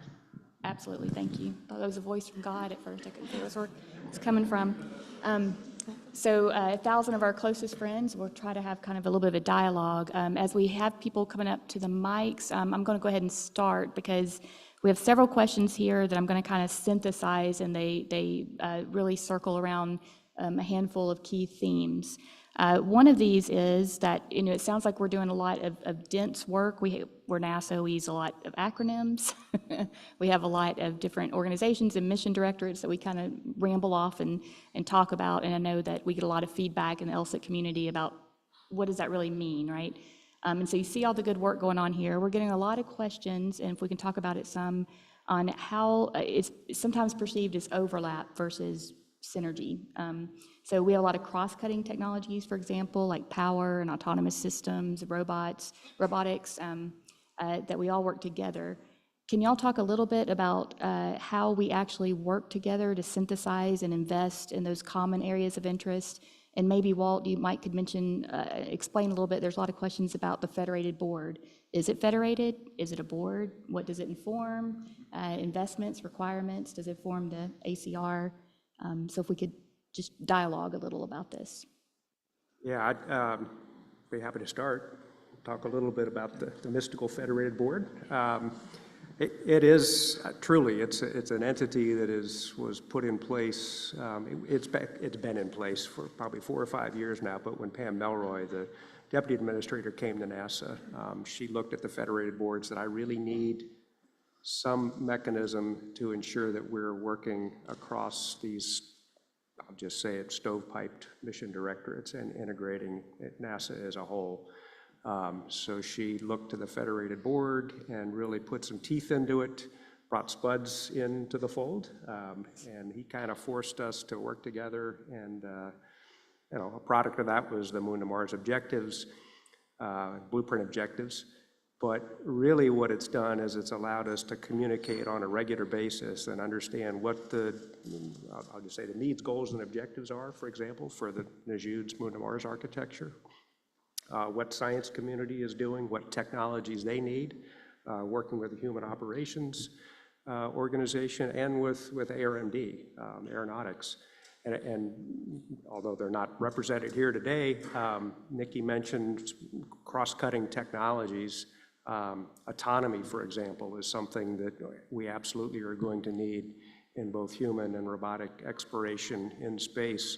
Well, aeronautics has been working on autonomous systems for literally for decades. So we're leveraging the work that they're doing, trying to integrate that and take advantage of that in some of the technologies and the things we're investing in for the exploration systems for both human and robotics. So that's just an example. The other thing I'll say about the federated board is we meet on a regular basis, and it's not just the Moon to Mars objectives or activities that we work on. We're asked typically to look at agency-wide big picture problems, understand what's going on with industry, with academia, making sure we're integrated with our investments and talking to the community in appropriate ways. And as you mentioned, the Moon to Mars workshops that we've had on a regular basis now, that's probably one of the biggest mechanisms we'll use to communicate big picture strategy. But I will tell you this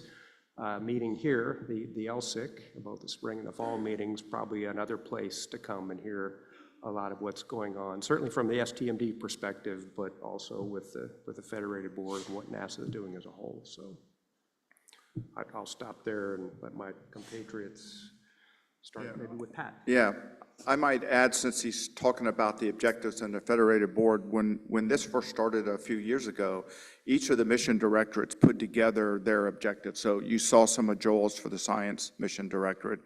StMD had some, operations had some, and we kind of came up with those on our own as we looked at our directorate and what was important. But then we brought those back into the federated board, and I don't know how many hours we spent in the meetings with each directorate bringing theirs in and then letting everyone else speak into those and make changes or talking about where there might be overlap and where those don't make sense with these.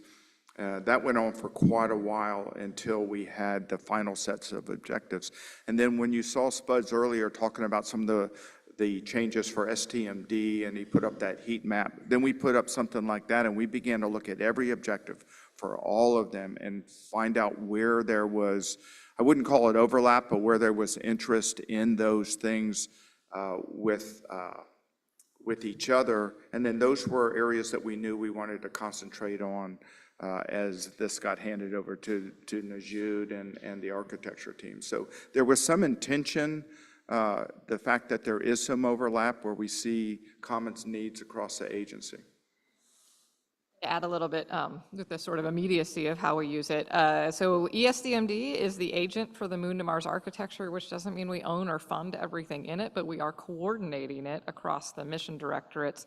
And really, my office specifically is responsible for the architecture concept review and that work, but I leverage the federated board for that strategic integration opportunity. So when we have, we had a few actions from the last ACR that are cross-cutting mission directorate actions. We are working those in the federated board, which is not a decisional, but it is that strategic coordination point for us. So ESDMD is managing the Moon to Mars architecture ACR process, shepherding all of it through, but really leveraging the federated board to ensure we're coordinated cross-agency.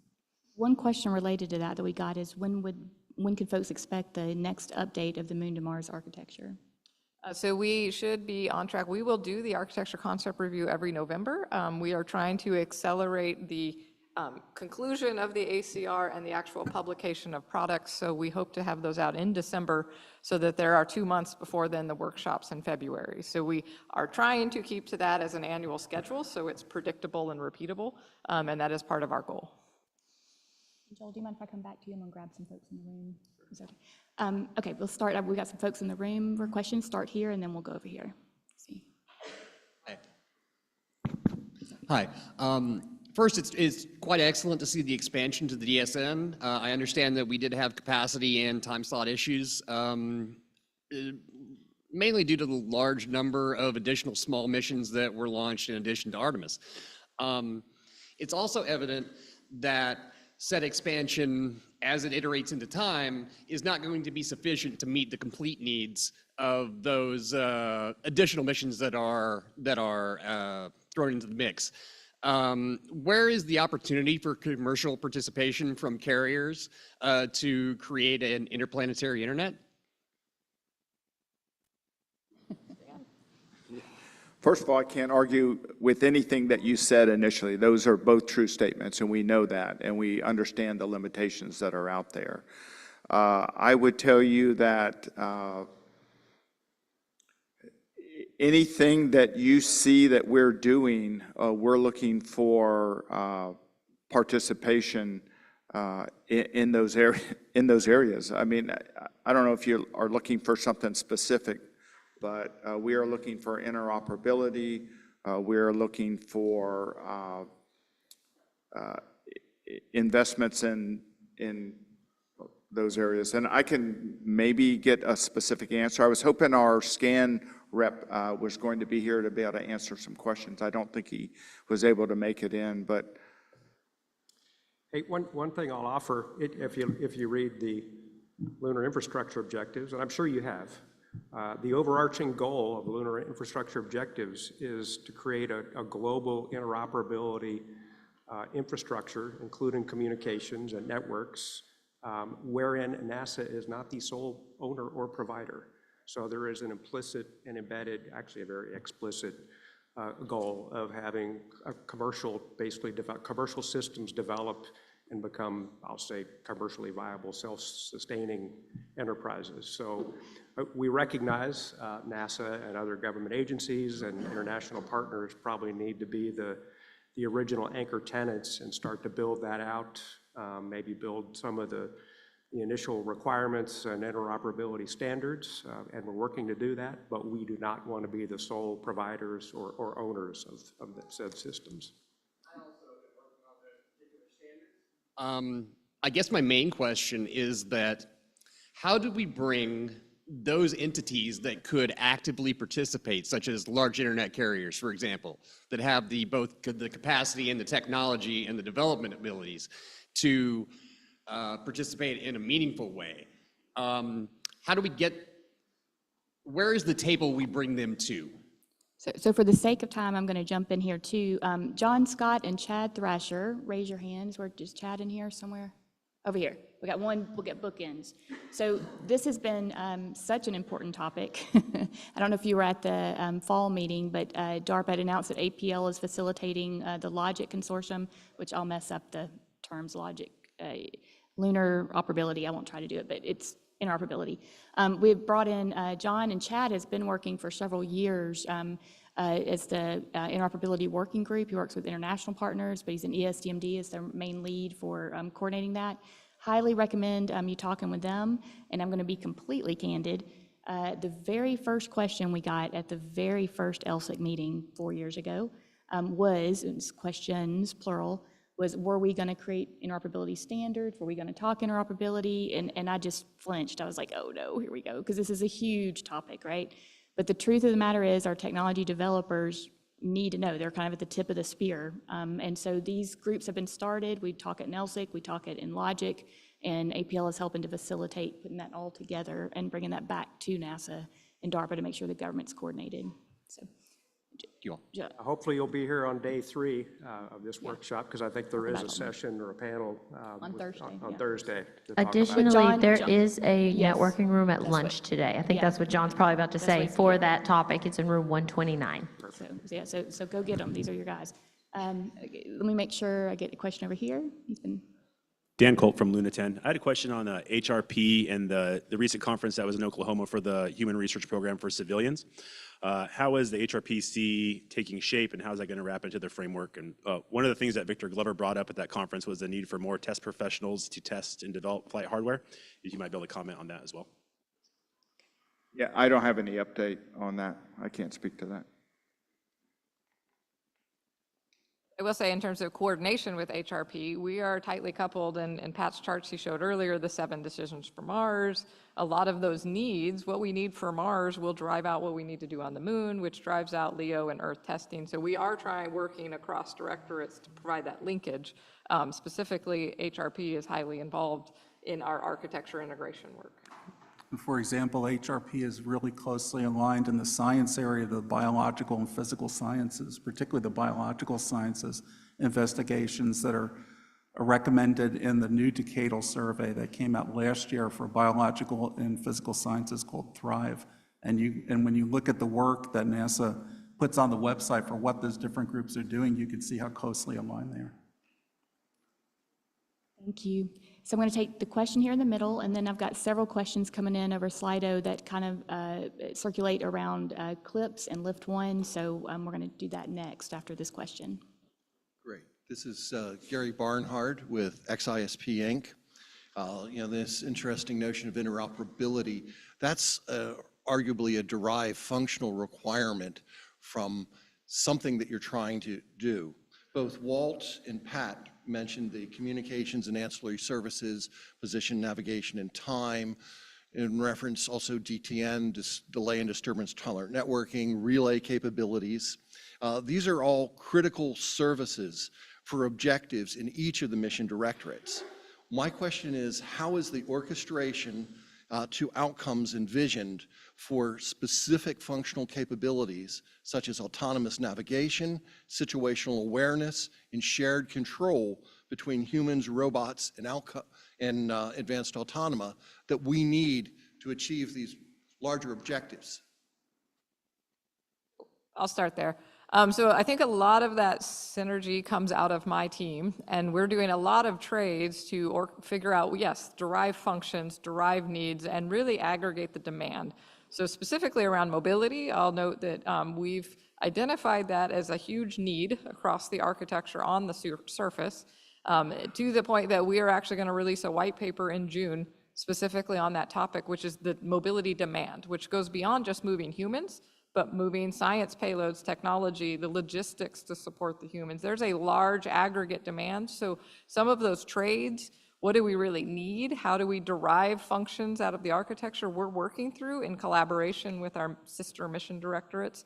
But mobility is one in particular, the comm demand, the cargo needs. So a lot of these things we are studying to figure out what that base is that's out there. And some of those will be ripe for commercial partnerships because they are repeat and frequent. Some of them are more niche. So how do we articulate all of that? We are working through, but there's a huge need for a lot of systems and services that are derived from the objectives. I want to take a moment too and introduce a couple folks that you can talk to in the break or over lunch that are really key to this topic. The autonomous system and robotics and topics like this one that I was mentioning are truly cross-cutting is the reason that we've recently reorganized the LSIC after 3 years of lessons learned that we really needed in some of these type of areas to facilitate more integration and cross-discussion rather than trying to focus on one key application or technology. So I do want to point out Danette Allen, if you can stand up here. And is Josh here too? Yeah, Josh is our robotics. But we have several of our NASA technical leads here. I encourage you to get with them during the break. Autonomous system and robotics come up here a lot in the LSIC, just so y'all know, is part of something that is so ubiquitous. Another thing that comes up is how do we plan for reliability and maintainability of those systems in the design, and that's something that is a keep me up at night, I think, for many of us. I'll also add, autonomous systems was a sub-architecture we added in the revision A of the ADD because of these demands that we were seeing. So what is the strategy and the systems integration that will be needed? At least we set aside a place to capture that information and coordination. Joel, do you want to talk about how the robotic missions are laying the path for testing some of those technologies out? Or? Yeah. When you think about how we align and coordinate, one of the forums we use for the different mission directorates to define what it is we're going to bring in the early years to the room robotically using commercial lunar payload services is what's called the CLPS Manifest Selection Board. The different mission directors have different ways to select what activities they want to do on the moon. As you can imagine, in science, ours come directly from competitive announcements tied back to those decadal survey questions. But there could be a need to test a technology the first time on the surface of the moon, maybe to raise its TRL level, or there could be to try an operational demonstration. So the different mission directors will get together and we'll define from a NASA point of view in total what it is we want to bring to the surface on the moon on a CLPS delivery in the future, and then we will go out within SMD and we will compete and contract for that particular delivery. In doing that, we sometimes drive out that we do not specify for the CLPS company how they're going to satisfy for this. They propose to us how they're going to satisfy. But for example, if we propose that we need to take cargo or take measurements on the far side of the moon, you have to have a way to get the data back from the far side of the moon. And you will find the companies then in responding to how to do that for NASA, they will either have to go get a third party to get some type of data transfer system put in place, or they will have to put such a system in place in order to get the data back for us that we're contracting for, whether that is relay satellites or a really long Ethernet cable that they need to use. But in going through some of those things, the companies start to identify different technical approaches that within that industry group sometimes they share, and later on that leads to different approaches later on, say in a future request that comes out from NASA, or a different way to satisfy NASA's request. And that is a good plug too for, there's a database survey that's open through the LSIC website that you can find now. We are doing this constantly. We talk a lot about options like database and things we can work together on like this that have common interest in that data and that information. So I encourage you to fill that out. And I think that's a good segue into some of our CLPS and Lift 1 questions.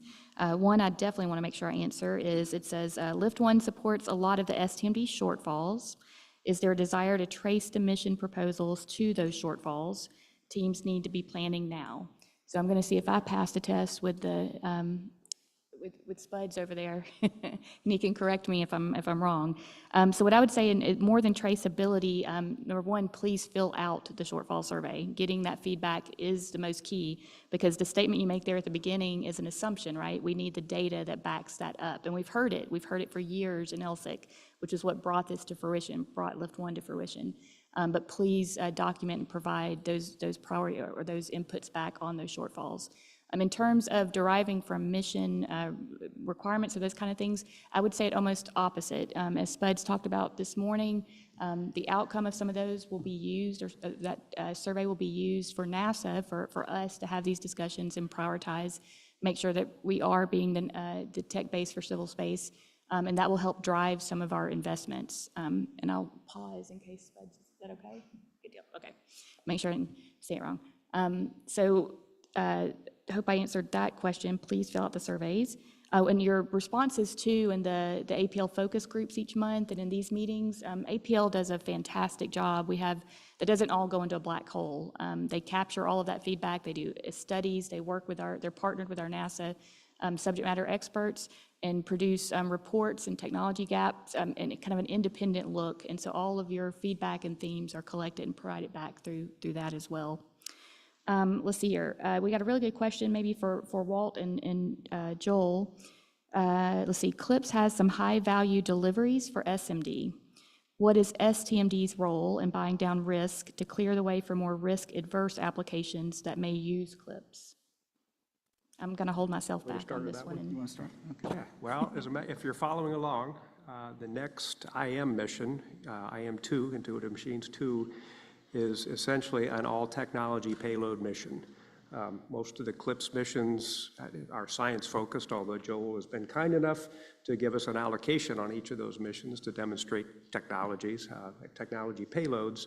But we actually purchased, through a tipping point solicitation a couple years ago, a complete mission of our own. We're pretty excited about that. IM2 is going to have a drill, Prime 1 drill, which includes a mass spectrometer. It's got a Nokia 4G LTE communications demonstration, the same comm technology that you use in your cell phones. And it's got a robotic hopper that's going to hop from the lander robotically, a rocket-powered hopper down into a potentially permanently shadowed crater. So those are all technology demonstrations that will then feed forward into future science and exploration missions. In fact, that same drill design, the Prime 1 drill, is going to fly in the Viper rover along with a mass spectrometer. So this is really a tech demo of that system, the drill and mass spec system, and how we're going to operate it when it actually flies on the Viper mission, the Viper rover mission in several years. So we've got a whole proposed manifest of technology payloads, probably more than we can afford at this point. But we're looking forward to the future and working with Joel and the CLPS community to demonstrate technologies on as many of those CLPS flights as we can. I'll add to what Walt said. Two of the tipping points he talked about on that particular IM2 mission. One will have a propulsive hopper whose purpose is to be able to do remote ops away from a stationary lander. And that hopper, again, this is a technology demonstration, will hop to different areas around the lander, including some shadowed areas, and take temperature and other measurements, which is the type of technique we would like to use in science to take measurements either on future science missions that are robotic on the moon or even with crew in the future. And also the communications tipping point that you spoke about can provide data, we believe, that'll help us better plan science mobility coming out from stationary landers in the future. It might even be used one day again in some incarnation of it for human missions, where we want the crew to be able to land at a spot and then traverse to a different location to take scientific measurements. I would say that also I'd add that we're pretty within talking between the different mission directors when we look at the different candidate experiments or instruments or payloads that are proposed to go in these robotic CLPS missions. We do try to do a good technical assessment of how compatible they are and how one will feed forward into something in the future. For example, for the first two CLPS missions, the first Astrobotic Peregrine Mission 1 and then Intuitive Machines 1, NASA provided, as part of the spacecraft, the Astrobotic, a navigation Doppler lidar technology set of equipment, which Astrobotic chose to actually build into their lander as their landing lidar. And that same lidar was flown as part of the Intuitive Machines 1 mission, which gathered a great deal of data, both on the part of the technology developers at NASA. And even before that, I think that type of technique was spun out. It was licensed to a company to turn into a commercial product, and that commercial product is being used on future robotic landing missions. So there is quite a bit of feed forward and alignment between. That's a great technology infusion story. Yeah. That one. Yeah. And I'll just add, so this is my day job. It's also like my super passion. So if anyone wants to talk during the break, we can. But the bottom line really, and I think everyone here agrees, and what we talk about a lot is every single one of these CLPS missions, every single mission opportunity we get is critical to testing out the science and the technologies, especially kind of our mid-TRL type things that we need to work out before we infuse or scale up in bigger missions. So every single opportunity counts. Again, fill out your shortfall surveys and provide your thoughts on that. This is one of the reasons that LSI and LSIC were created, one of the primary reasons. One of the related questions there, and I think this is an easy one to answer, will Lift 1 show up on Joel's lunar mission chart and when? So do we want to talk about that? It's easy for me to turn to you and say, would you like Lift 1 on the lunar mission chart? Well, we still need to figure out what Lift 1 really is, but in our view, it's probably going to be something like the IM2 mission, where we're just packaging together a set of payloads or having industry do that for us. It's likely that it would be executed in part by one of the current or maybe future CLPS providers, since they've got demonstrated capability. So whether or not it's a formal CLIPS mission or it's a standalone outside of CLIPS, that's sort of TBD. We haven't worked through the details of that.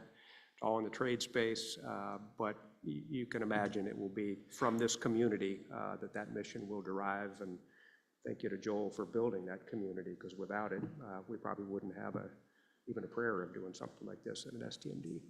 And just to go one step further, we have coordinated, of course, with Joel, and so the idea really is to open up and make this ecosystem as big as possible, right? I think there are 13 CLIPS vendors right now, as well as others out there that we may not know. So we've talked a good bit about if we put this out some other mechanism other than CLIPS, it in no way precludes CLIPS vendors from participating and still helps the CLIPS program, but it also opens that aperture and creates additional mission opportunities and funding lines, right, for this community.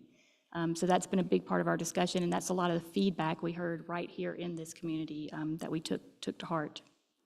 Okay, do we have anyone up here? I've got a bunch more questions. How much time do we have, Jamie? Let's see. Okay, good deal. Okay, so any other questions, y'all come on up to the mic, but I've got a bunch here that could keep us busy.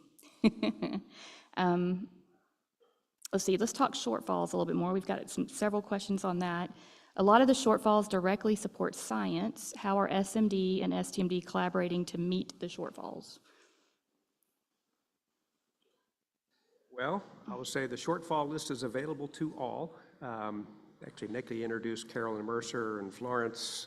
Carolyn's the chief technologist from SMD, and she has been working very closely with us over the last several years. Looks like Carolyn stepped out. Yeah, her seat is empty. But Michelle Monk, our chief architect, and I both meet regularly with Florence and Carolyn to ensure that we're basically paying attention to and taking care of our friends at SMD.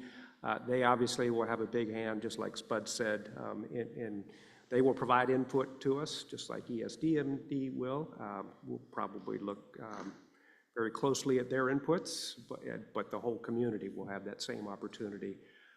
All that to say, I think we've got a pretty close connection with the science community and helping ensure that we've got technologies that are feeding and enabling their missions as well. So we've got friends in science as well as exploration, and no favorites. I'm going to try to channel Spuds one more time and see if he stands up or turns red. I'll know I'm in trouble. But I do want to say, going back to what he talked about this morning, and that we're the national tech base for civil space. And so I do want to encourage us. I know we're asking questions because we are talking about the different mission directorates here, right? But I almost look at this survey as a step 0, in the sense that I think we really do see one of our functions is hearing back from the overarching community.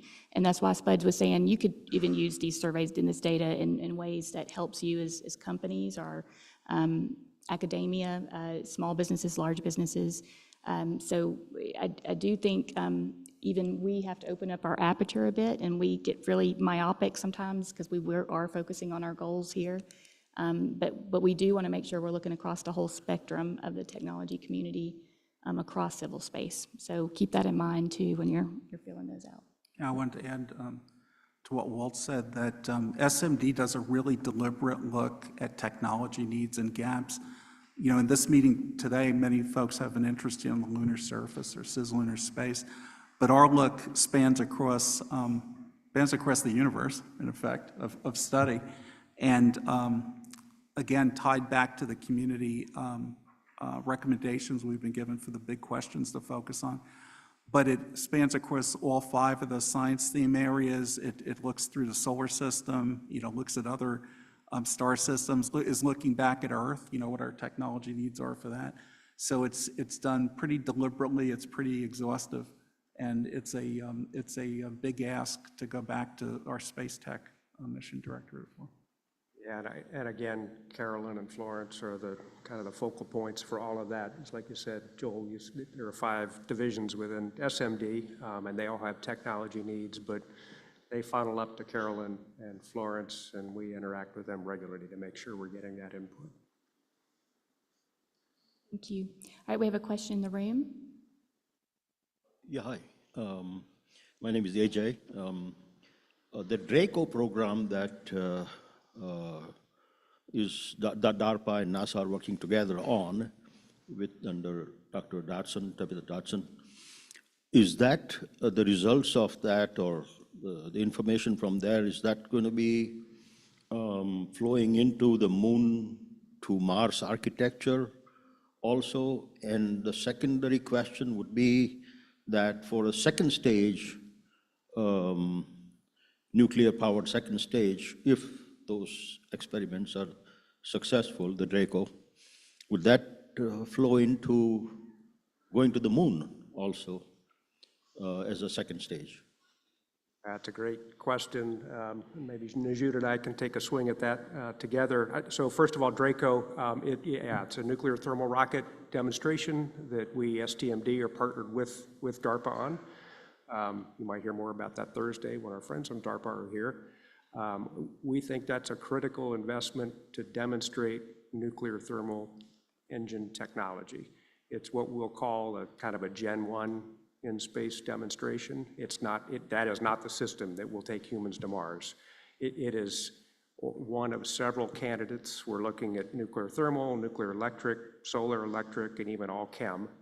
And we don't know which of those is the right architecture to take humans to Mars. So we, StMD, are putting bets down on as many as we can. That's the big one right now. That's the one that's kind of in front, just because of our partnership with DARPA.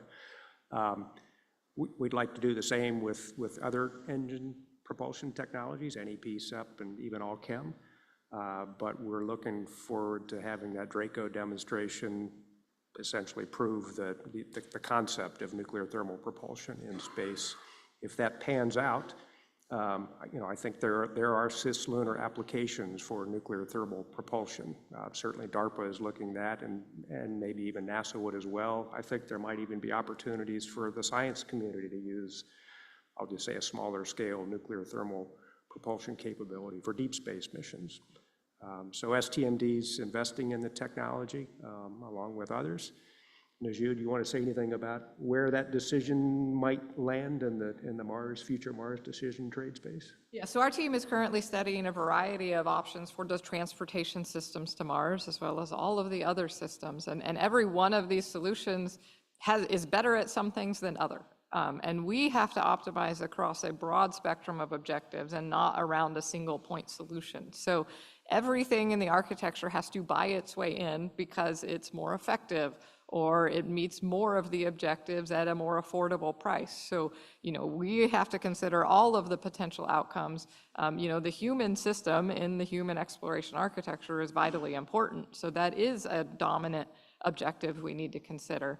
So a lot of these things, I can't build an architecture out of wishes and dreams. Things have to be there because they serve a purpose and are more effective. And so that's where we're studying all of the possible trades. We're looking to the technology demos to buy down that risk or show us the performance values. How well can these performance returns be on those investments? Because we need that data to inform the decisions. So transportation specifically was not one of the 7 primary decisions we need to make first, because that actually seems to flow out of some of the others that we started with. But we are also looking for those demonstrations to provide us the information to be able to make that decision. So it is certainly earlier in the architectural studies that we need to make that call, but not first. And I think that was also news to folks when we came out with that recommendation this last year. And speaking of that, another big question for early decisions, it said, let's see here, the question, current systems are limited to just a handful of astronauts. Is there a timeline for larger crews to be introduced? So current systems are designed around 4 crew to the Moon. Actually 2 of our primary decisions for Mars is how many crew should we take to Martian orbit and how many to the surface, because those could be different numbers. So the number of crew is a huge driver to the architecture. So that is an early decision we're looking to trade for a variety of reasons, right? The more crew, the bigger the systems, the more logistics, the more water you need to take. The smaller the crew, the more risk to the humans operating together. You have lack of redundancy. Now you have to decide between an engineer and a doctor on the crew. Those types of questions arise. So you have push and pull on both ends. So how many crew for Mars is an early decision that will drive back into maybe we do need to get more people to the Moon, but that should be driven because we have that longer term objective. I don't know, Pat, you want to add? No, you touched the part for HRP that we're looking at. Even things like emotionally, mentally, the number of crew members. Every aspect plays into it. They're not necessarily going to be the big drivers, but they're going to have something to do with it. And somewhat related to that, I want to make sure we clarify this. I don't know which slide exactly, maybe Joel's, but it says the slide only showed missions to 26, 27. Is there no other missions planned? What is the cadence on determining and scheduling missions? So in general, when we're going to take missions to the surface of the moon robotically, we select about 2 missions a year. That is, we compete them to have industry put our equipment and instruments on their missions. And they usually end up, our plan is that they'll usually fly about 3 years after that. We haven't demonstrated that yet. The initial deliveries that we contracted for in 2019 were initially targeted to fly in 2021 or 2022, and the initial ones flew in 2024.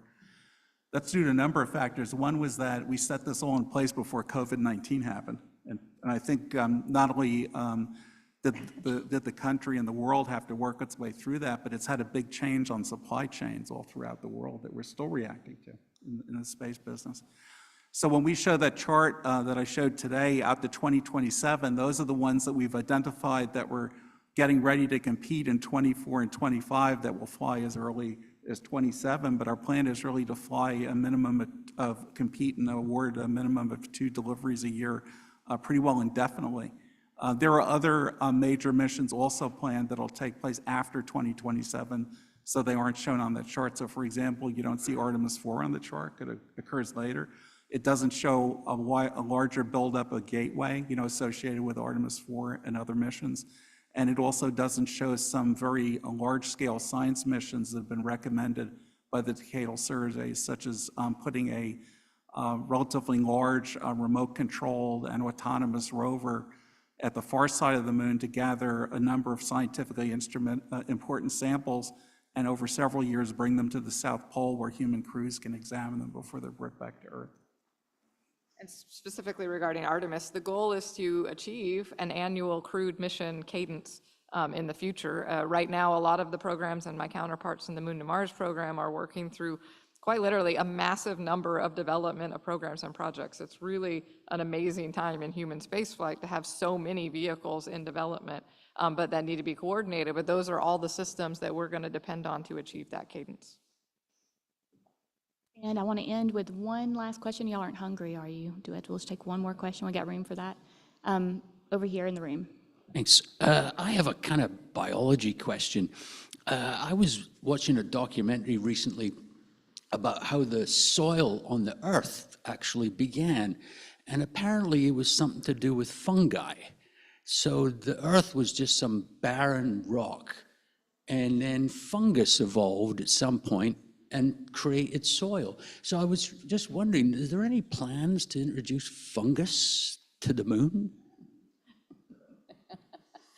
What I would say is that there are certainly experiments to look at introducing really simple non-animal life forms to the moon, because you can use those as models to answer scientific questions, everything from metabolism to biological chemistry.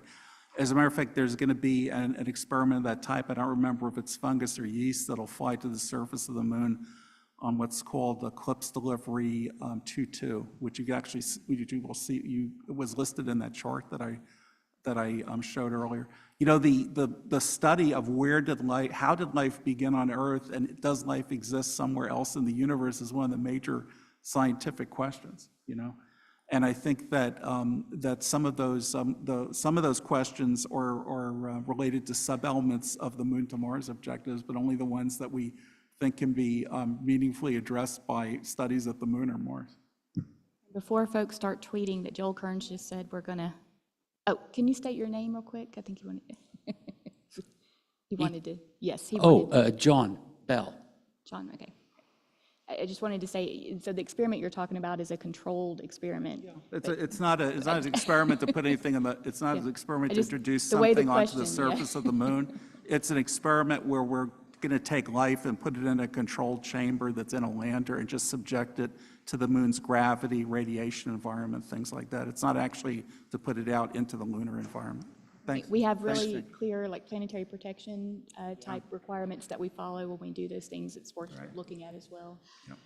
So I Thank you. hear I didn't folks- even think of that response Just to the the way it was question. asked, yeah, I wanted Thank to you. make sure we clarified it. Joel Yeah, Kern thank said. Okay, real quick before we leave, I just want to ask well, number one, I want to thank our panelists. Another round of applause. Thank you for your time.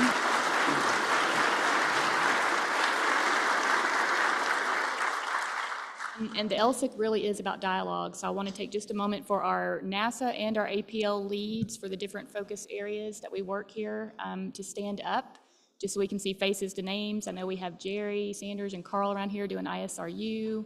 Kristen does all kinds. Kristen John over here has been our desk mitigation technical integration manager. She now works in StMD doing cross integration in lots of areas.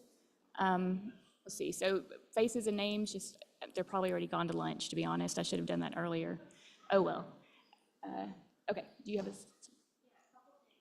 Who has the clicker? Can you click one time for me? Click, click. One click. Yeah. Oh, no, that was 2 clicks. Okay. So, sorry, it's sensitive. So, thank you so much for this panel. Guys, we're going to lunch, but there's a lot going on during lunch. So, these rooms are labeled by the classrooms. If you are doing the student luncheon, you already know about it. And please head to that room because we've already pulled your lunches. The lunches are right on those main tables that you saw breakfast at.